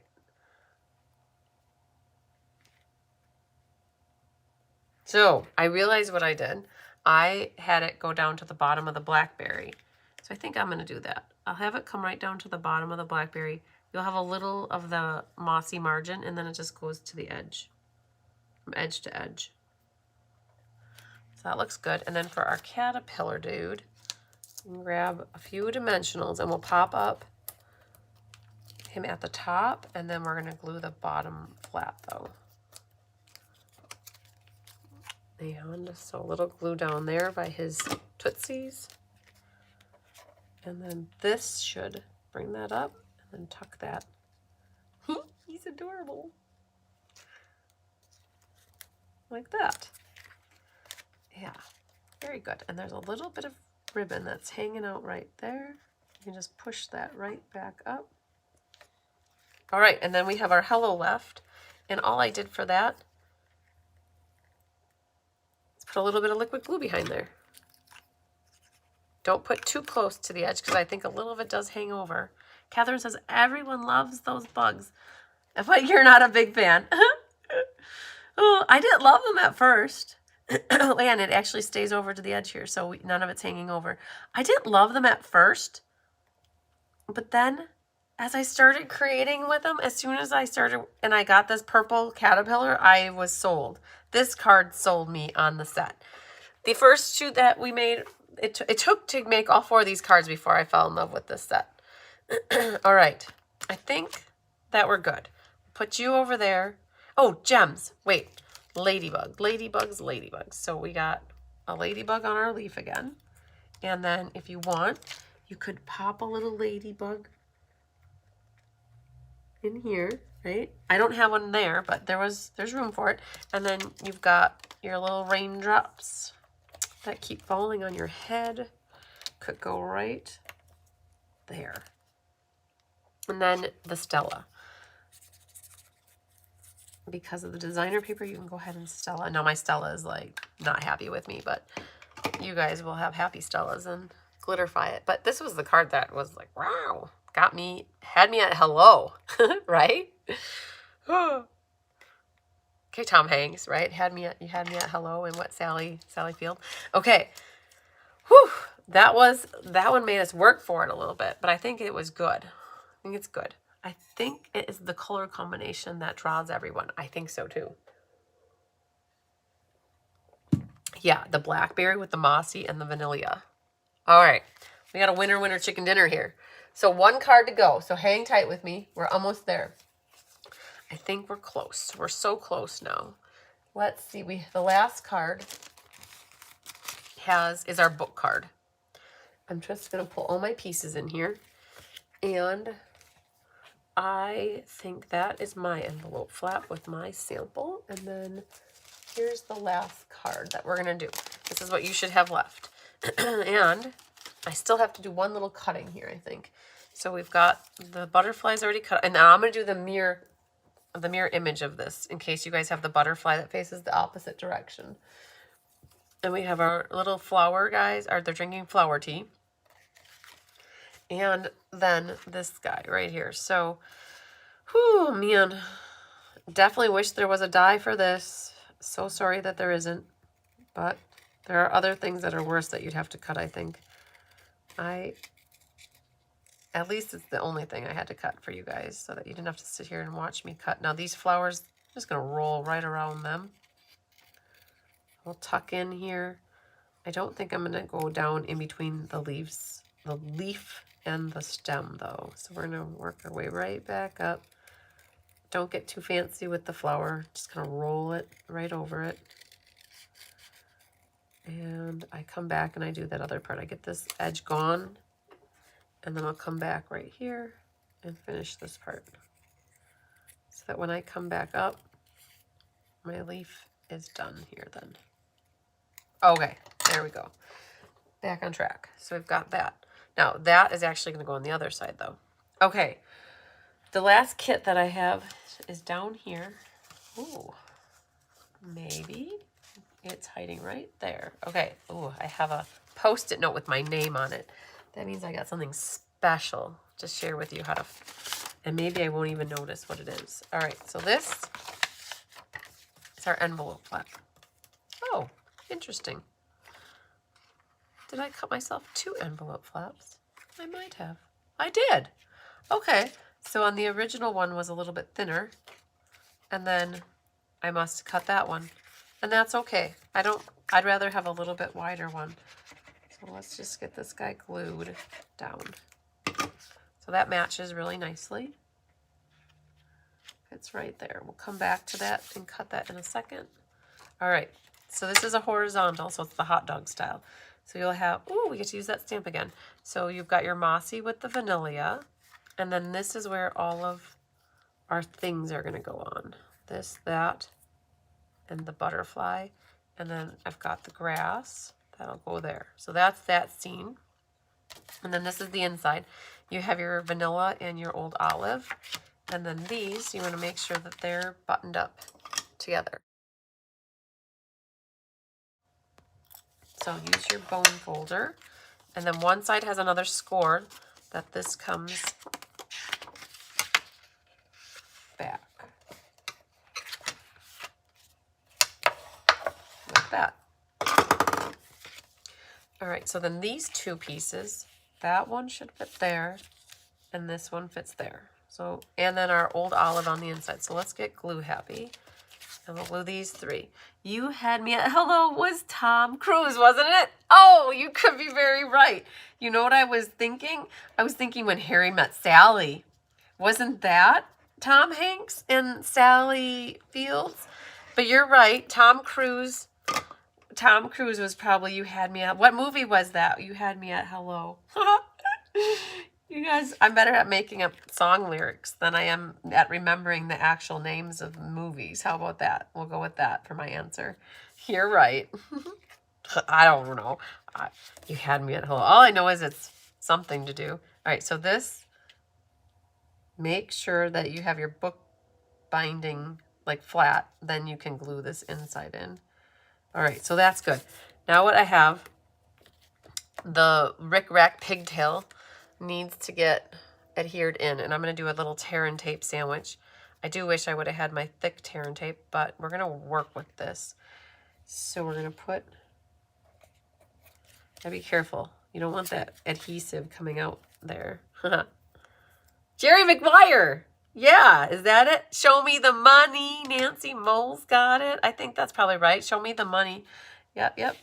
All right, so let's, I did this backwards. Hang on. I don't think I can pick that off anymore. We really needed the tear and tape on the short edge here. So let's, oh my goodness. This stuff is so flimsy. We're gonna do that, and we'll bring that back later. So you need 5 inches of your pigtail here. So let's see. That one's a little too long. That one's a little too short. That one's a little too short.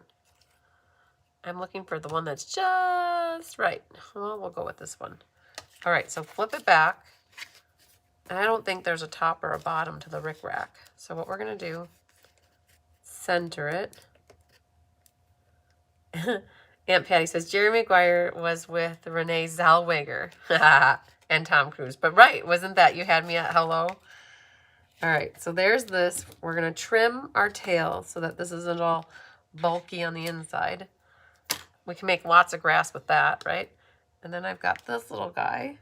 It's gonna go right there. You guys got it right. See? You keep me on my toes, right? I don't remember movie. I remember lines from movies. I don't always remember the names of the movies.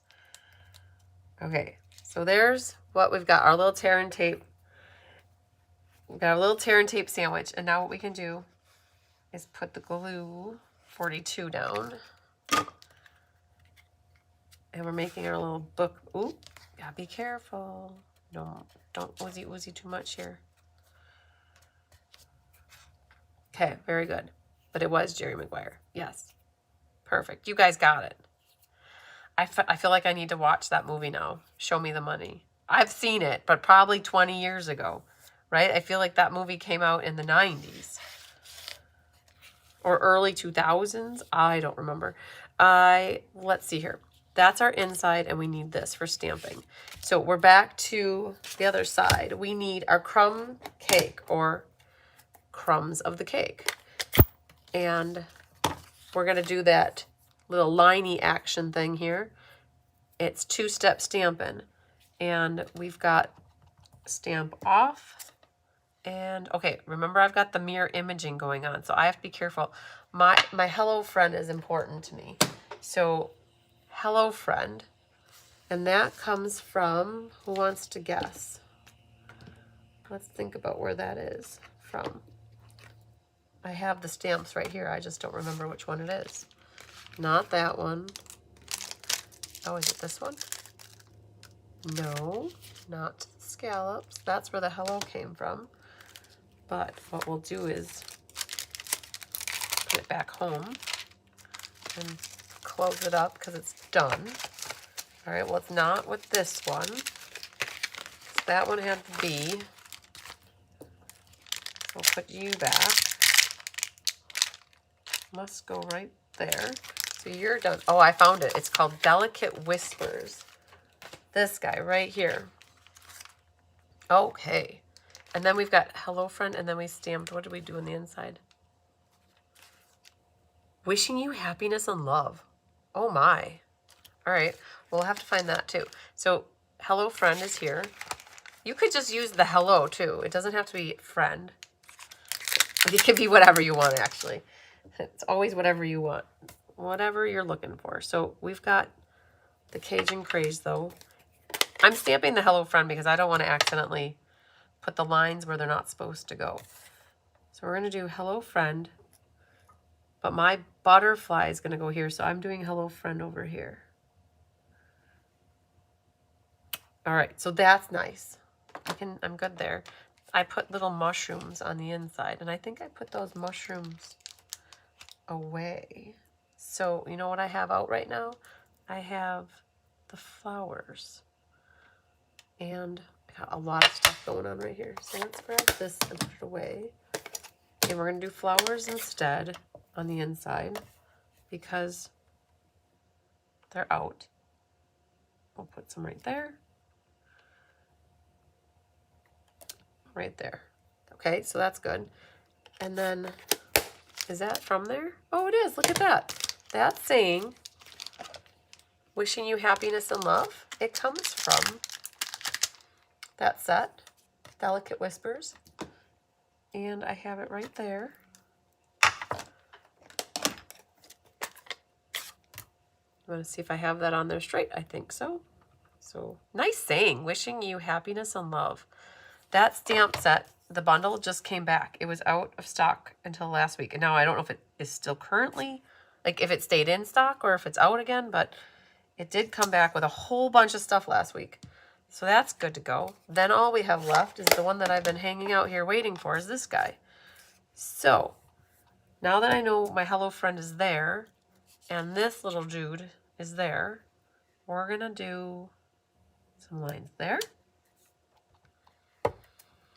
We'll do up there a little bit. Okay, our mushroom cap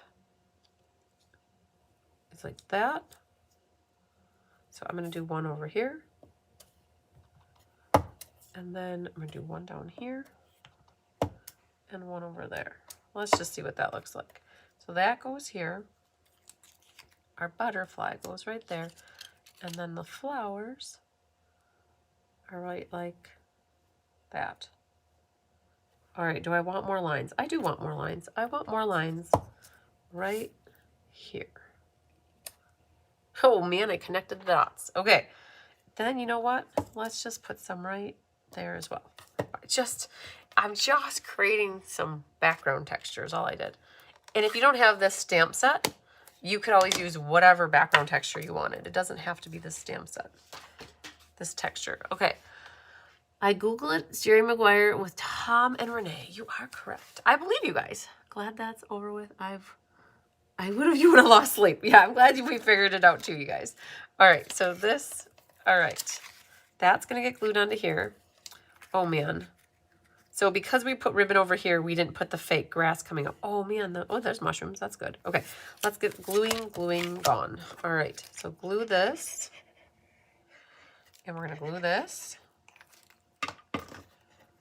The stamp set is back. It's the DSP that's still out of stock. Thanks, Nancy Mole. Yeah, the DSP comes back the end of April. I think it said the week of April 27th. So it is a little ways out there yet. All right, and then this goes on the inside. Double matted it for you. Oh, I did. You can see I'm going a little downhill. I I guess I'll have to be okay with it. It's not too bad, but I can see I'm going downhill. Skinny, long stamps are kind of hard to keep straight, but it's okay. And we can make it work. Then I do have here a little bit of crumb cake, though. Let's just grab that. And we'll color in the flowers a little bit. There. And that one. That adds a little bit of color. Otherwise, it was really green, and it is not easy being green, you guys. All right, Deer's calling me. I bet that's Deer. There. Oh, it's Gloria. Calling Gloria. Gloria. Gloria. Think I got your number. Gloria, I'll call you back. All right, we got that done. This gets popped up.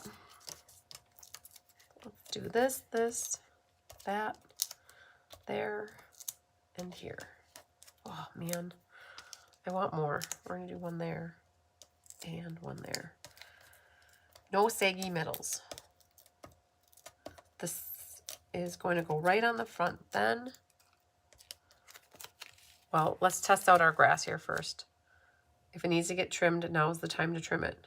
So I'm going to hold that while I trim my grass. Cut my grass. All right, this is center top to bottom, left to right. I would say just like that.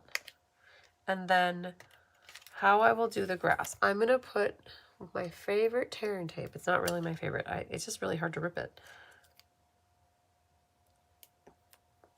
It's actually easier to maneuver the 1/4 inch tearing tape, but this is good when you need little bits.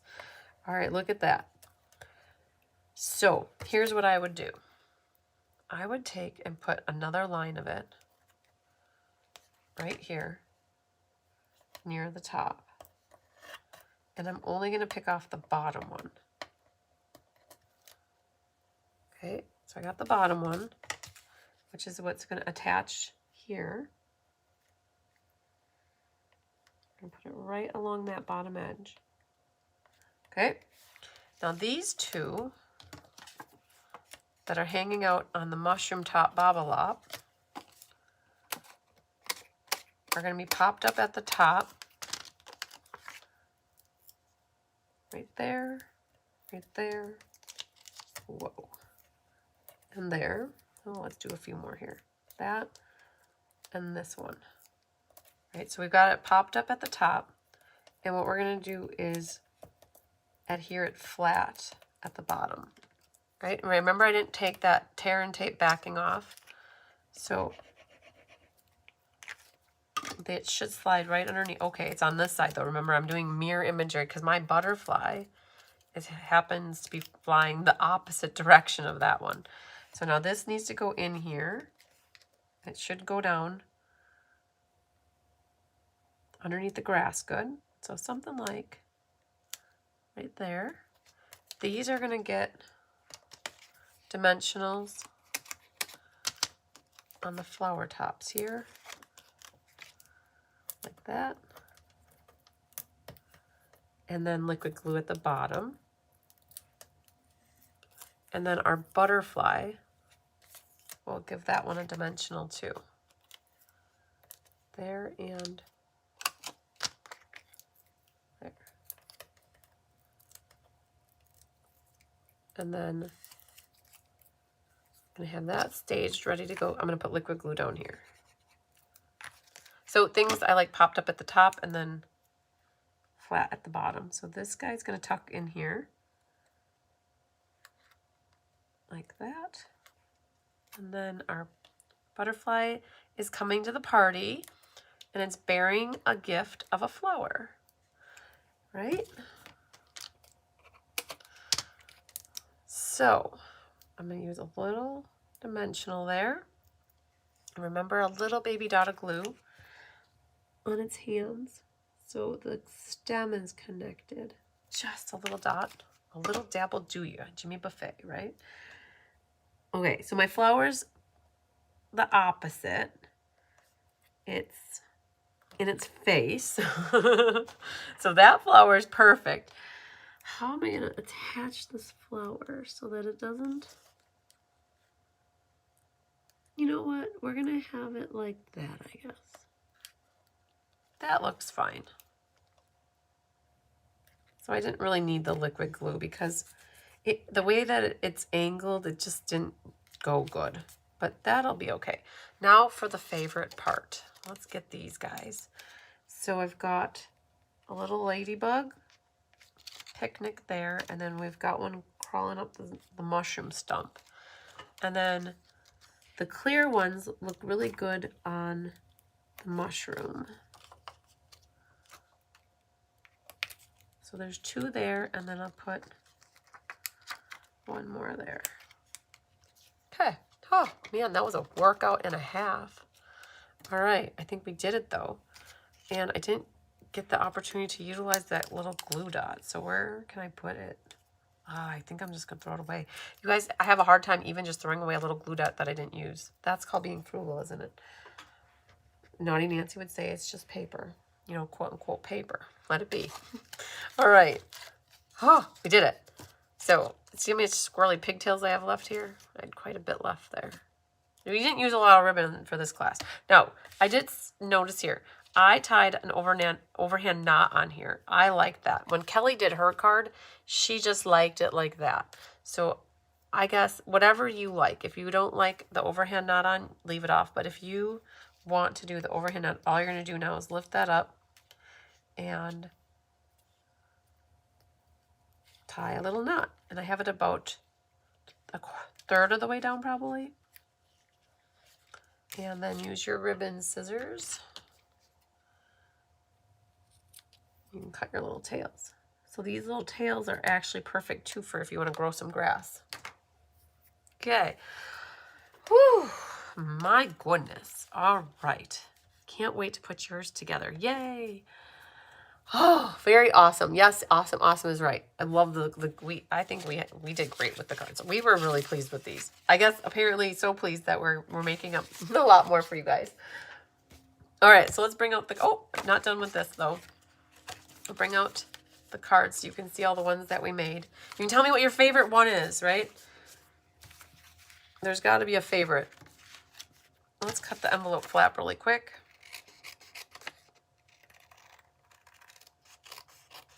Okay, so if you guys missed it, last week I did the showcase, I believe on Thursday. And then I did the past classes showcase on Saturday. And we've got about 65 to 70-ish registrations in. But I know there's a whole bunch more that need to come in. Now is the time to get your registration in. We're planning numbers. I think the only class that we were really, really close to selling out of was game night, which is create and play, right?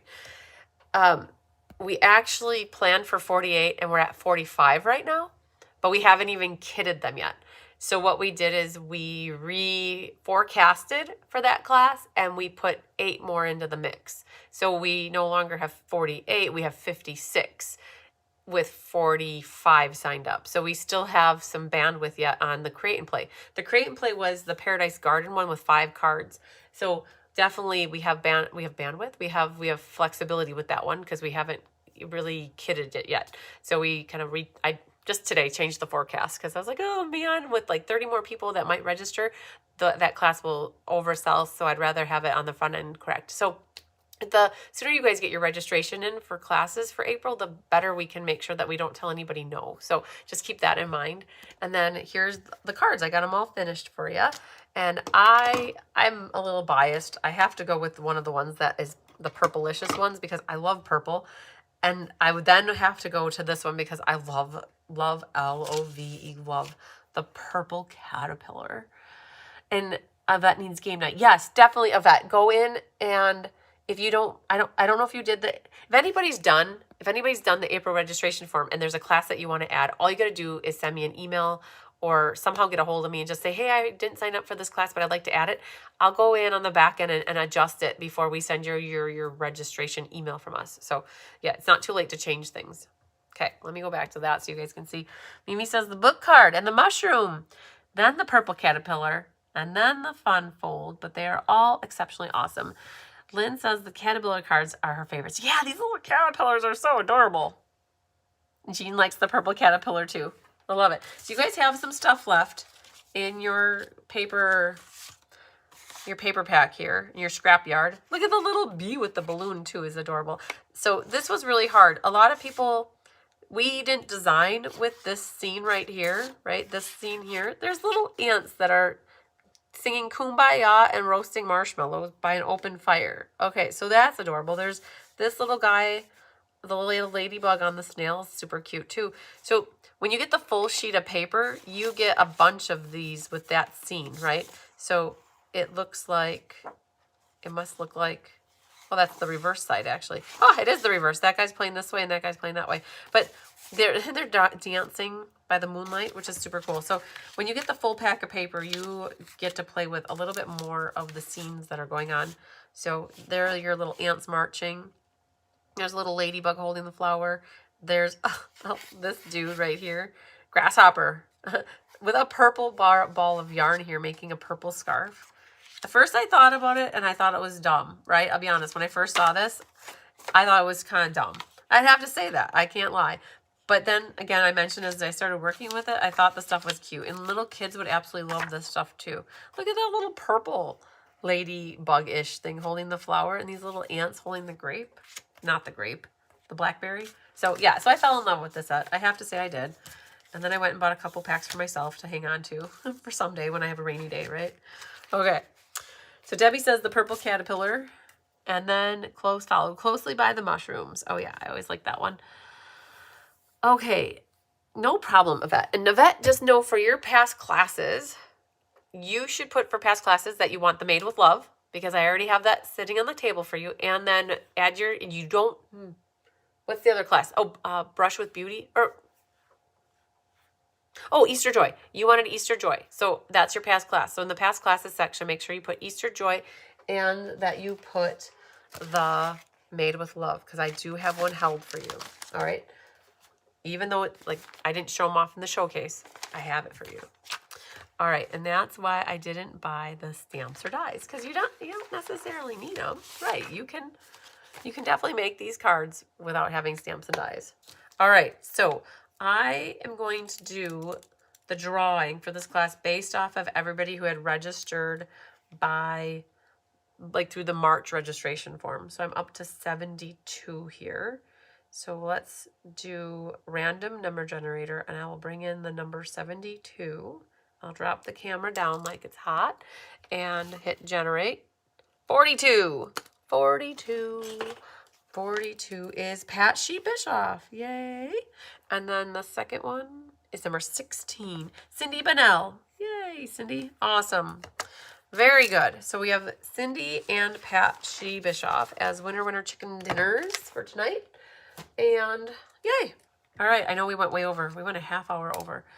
Oh, let me show you really quick, though, what we got coming up for next month. That's the Mac Daddy. This one's amazing. This one's amazing. And this one's amazing. So next month, we're featuring Beach Boardwalk.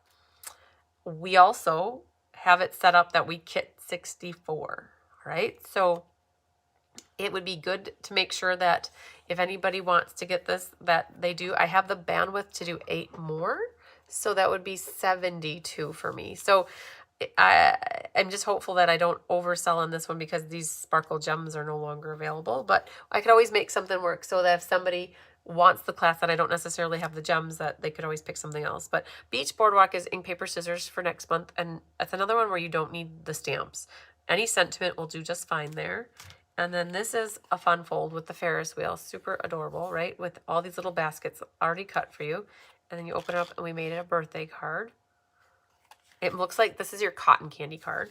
And then this one I love because it looks like the palm trees in front of a sun. Does the Ferris wheel move or cages? No, Nancy, I did not do a fancy. We made it a fun fold, but I did not set it up that it moves. I know Gina did for one of her cards. She made her Ferris wheel move, and other demonstrators have too. You can buy the little rivets and do it. I did not go that far as to get rivets and make it moving. I kept it stationary, right? It's capturing one moment in time here. And then so here's this guy, right? And then I've got the last one, which is my favorite. And this is featuring the sunset sailing. We brought that in and we made a Z fold and a celebrate card. And then when you flip it this way, you've got the back that is decorated for a sentiment. So we've got two fun folds in the next IPS as well. So again, it'd be great for anybody who hasn't filled out the April registration form to get it in so we can better strategize and game plan a forecast in case we need to make more. Then the other thing that I just remembered I was going to show you guys. All right, a lot of people always wonder, where do you get the ideas? Where do you get inspiration? And where does it come from? So you guys, I do swaps, and I've been doing swaps for 10 years, and I'll keep layouts for cards that I like, and that's where 3 of the cards for tonight, they came from swap cards that are probably, maybe if you've been a demonstrator for 6 or 7 years, you could help me figure out from what sets these are from. But I'll show you the cards, and I found these in a box. When we were going to design, I just randomly pulled a box. I'm like, oh, let's look through this box. How can we make this card work for us for the cards that we're currently designing for? So this one right here, this one, if you look at this card, this was from, I think, a cake that was from Sale-a-bration. And I can't remember if it was pre-COVID or post-COVID. It was like around 2019 to 2020, 2018, 2021. I don't remember exactly year, but it was a ribbon that had this one and another one with it. And this was a wedding card I got. So, right? So when we opened it up that way, right, that was the card. So you guys are knowing where we turned it this way, and it was like, oh, let's make it a book card. So this was the card that gave us the inspiration to make that card, right? So you can see it now. We just basically took the layout, and it was because of ink, paper, scissors, we didn't put the extra mat here. We had you use your DSP and made it so it didn't need another mat in there, right? The mossy with that DSP was perfect. So you didn't need an extra mat, and that way you got to see a little bit more of the DSP, right? And then we figured out what kind of a scene we wanted, right? And then the ribbon on the side. So that's where we got this one. So yeah, so this one's from, it was a Valentine's Day. Every year in spring, they always have a Valentine's Day suite. So I just can't remember. I feel like that was a cake from a Sale-a-bration set. All right, so that's that one. Then we cased this one, right? That was a set. And I've done a card like this before in a Stamp-a-Stack maybe even for this fishing one. But this was a swap card too. And I don't remember honestly who we got it from at this point. But this one was hard because they didn't pop that up. So I definitely knew we needed to pop that up. And they only cut a strip here and then that. I like having the white go all the way and then popping that up on there. So yeah, but that's, and then this one, it did need the double matting. So this person, whoever made this for me, they didn't double mat, right? Because it was along the lines of that. But for this one, when you double matted with the berry with that paper and then bringing in the cloud cover, it just made it pop. So crazy. So this was the Gone Fishing set from maybe 3 years ago. So I've gotten this swap maybe three or 4 years ago. Whenever the Gone Fishing was introduced, there was DSP that you could get. So that's where we found this in a box and we're like, oh, let's make that card. And then the last one is from probably 5 or 6, 7, maybe 2017 or 18. So this card, we cased the layout from this card. And that's it. We kind of took the same layout and just made it into the caterpillar card. But generally the same with the back and then a matte color and then the DSP color. Here we kept our DSP the same and then made a different one here. And then here we didn't matte this one because it looked great against the mossy. And this, whoever made this one, has 2 mattes plus the DSP. And then we just thought that the purple caterpillar was at home on this card on the front. But yeah, so like we basically cased the layout, right? Not any, but you would see it like, oh yeah, that's where they got the layout from, but totally just swapping it out with the product that we needed to use for this one. So yeah, and again, I have the stamp set and I have this paper. I can't think of it off the top of my head right now. So, but yeah, so I like to share with you where I pulled these 3 cards out and we ended up with boom, boom, and boom. All right, let's go back to my room, right? That's the song. Boom, boom, boom, I think. Anyways, so this was the Cute as the Bug ink, paper, scissors. You guys, I'm full of one-liners, and the later it gets, the more punchy I get. So we did it. We made all our cards. We got to use and abuse our little baby ladybugs, and we got to deal with the birds and the bees and the flowers and the trees, except for they weren't trees, they were mushroom stumps. So, all right, there we go. So I think that's a wrap for our, no, it's not. It's a wrap for our kitted classes, but we have one more class on the books for you tomorrow, and it is Kelly doing the March kit class. So this is a makeup. This was supposed to be on the 17th of March, and we had a big snowstorm that came through on the 15th, and then school was canceled for her on the 16th and the 17th, so she wasn't in here on the 17th. So we pushed her kit class from the 17th to the 31st, and I confused people because I didn't update everything right away. I updated some things, but not everything. But that's tomorrow at 9 a.m., and then I think we can say we're wrapped up with everything for the month, except for a Technique Club tutorial. I am waiting very, very patiently. Jolene has it almost done, and her goal was to get it to me tonight. And so my goal is to hopefully email that out tonight yet or tomorrow. The class for that was back, unfortunately, on the 5th of March, and it kind of snuck away from us. And so, yeah, Jolene should have that to me tomorrow. And then the exciting thing is the product of the month tutorial should be coming out. I think we have almost everything done, and Jolene's going to start compiling it, and our goal is to have that emailed out to everybody who earned it by Friday. So if you ordered the product of the month from me or any of my collaborators, you'll get the tutorial. And if you're on my team, the Be Happy Stampers, and you've ordered 75 or more in product from yourself in the month of March, you'll also get it. So yay. So very good. And then the new one becomes available, I think, on the 1st. If I'm not mistaken, it should be April 1st. And it's a die, which is really cool. So it's a die. So you do magic. Oh, thank you. We try. All right. We try to make beautiful cards for you to be inspired and get you using your products instead of looking at them and staring at them for years on end. This way, hopefully you bring out your things, your stamps, your dies, your inks, your paper, your cutters, and your adhesive, and you make pretty things. So, all right, you guys. I think that's it. So, I think we're going to call it. I will see you. Oh, man, I don't know when I'm going to see you next. I don't have class. I don't believe I have class on Thursday night. And then I don't have class Monday. It's Easter. It's Easter on Saturday. So I don't have class on Monday or Tuesday or Wednesday with you guys. I think I won't see you until the 9th.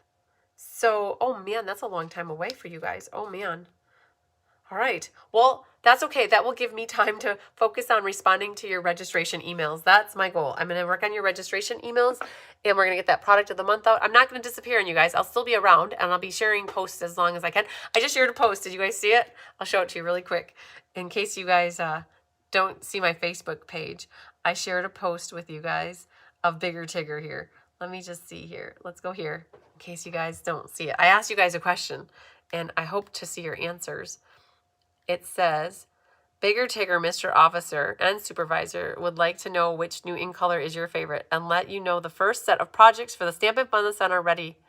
Your choices are Hydrangea Hue, Golden Glow, Peaceful Pine, Barely Blush, and Crisp Cantaloupe. And so this was Bigger Tigger helping us the other day. He really was just hunkered down on the blends and next to the ribbon, and Kelly was sitting right here and I was here and we were working away. So let me know, and then here I have a picture of the cards too. I showed them off to you guys a little bit earlier, but we have the first set of projects ready to go. So I'm curious what you guys think. Oh man, 40 comments already. That's awesome. So if I have to tell you what my favorite color is, a lot of you probably think with me liking purple that I would pick Hydrangea Hue. But I am picking Peaceful Pine as my favorite because I love the green color, which is so versatile. It really, when we were working with it, the Peaceful Pine is just a soft green, and it matched all the flowers so nicely. So I will have to pick Peaceful Pine. And if you guys haven't seen these new little butterfly gems, they are adorable. They're so cute, and they're in all the little they're all in the ink colors. So, all right. Yay. Yes, happy Easter to those who celebrate Easter. I agree with that. My mom and dad are having the entire family over for noon Easter dinner on Sunday. So we'll be together. And then in the afternoon, Kelly told me she has some availability, and our goal is to finish off the last mini class project on Sunday afternoon. I have her from 3 until 5. So hopefully I come back with you guys on the 9th, and I'll be able to show you all the projects that we're going to be making for the Stampin' Fun in the Sun. So that will get you excited about that. And if you haven't signed up, by the time you see the projects, then hopefully more people will get signed up so that we know what we're doing. So yay. All right. That long. Nancy Mole. I don't know what that long means. So, oh, I don't know. So, all right, you guys, it's already 8:45. I'm ready to take a bathroom break, I'll be honest with you, and get a nice big glass of water. So, all right, lots of sunshine, love, and big hugs to everybody. We'll see you next week on the 9th. All right, love you. Bye.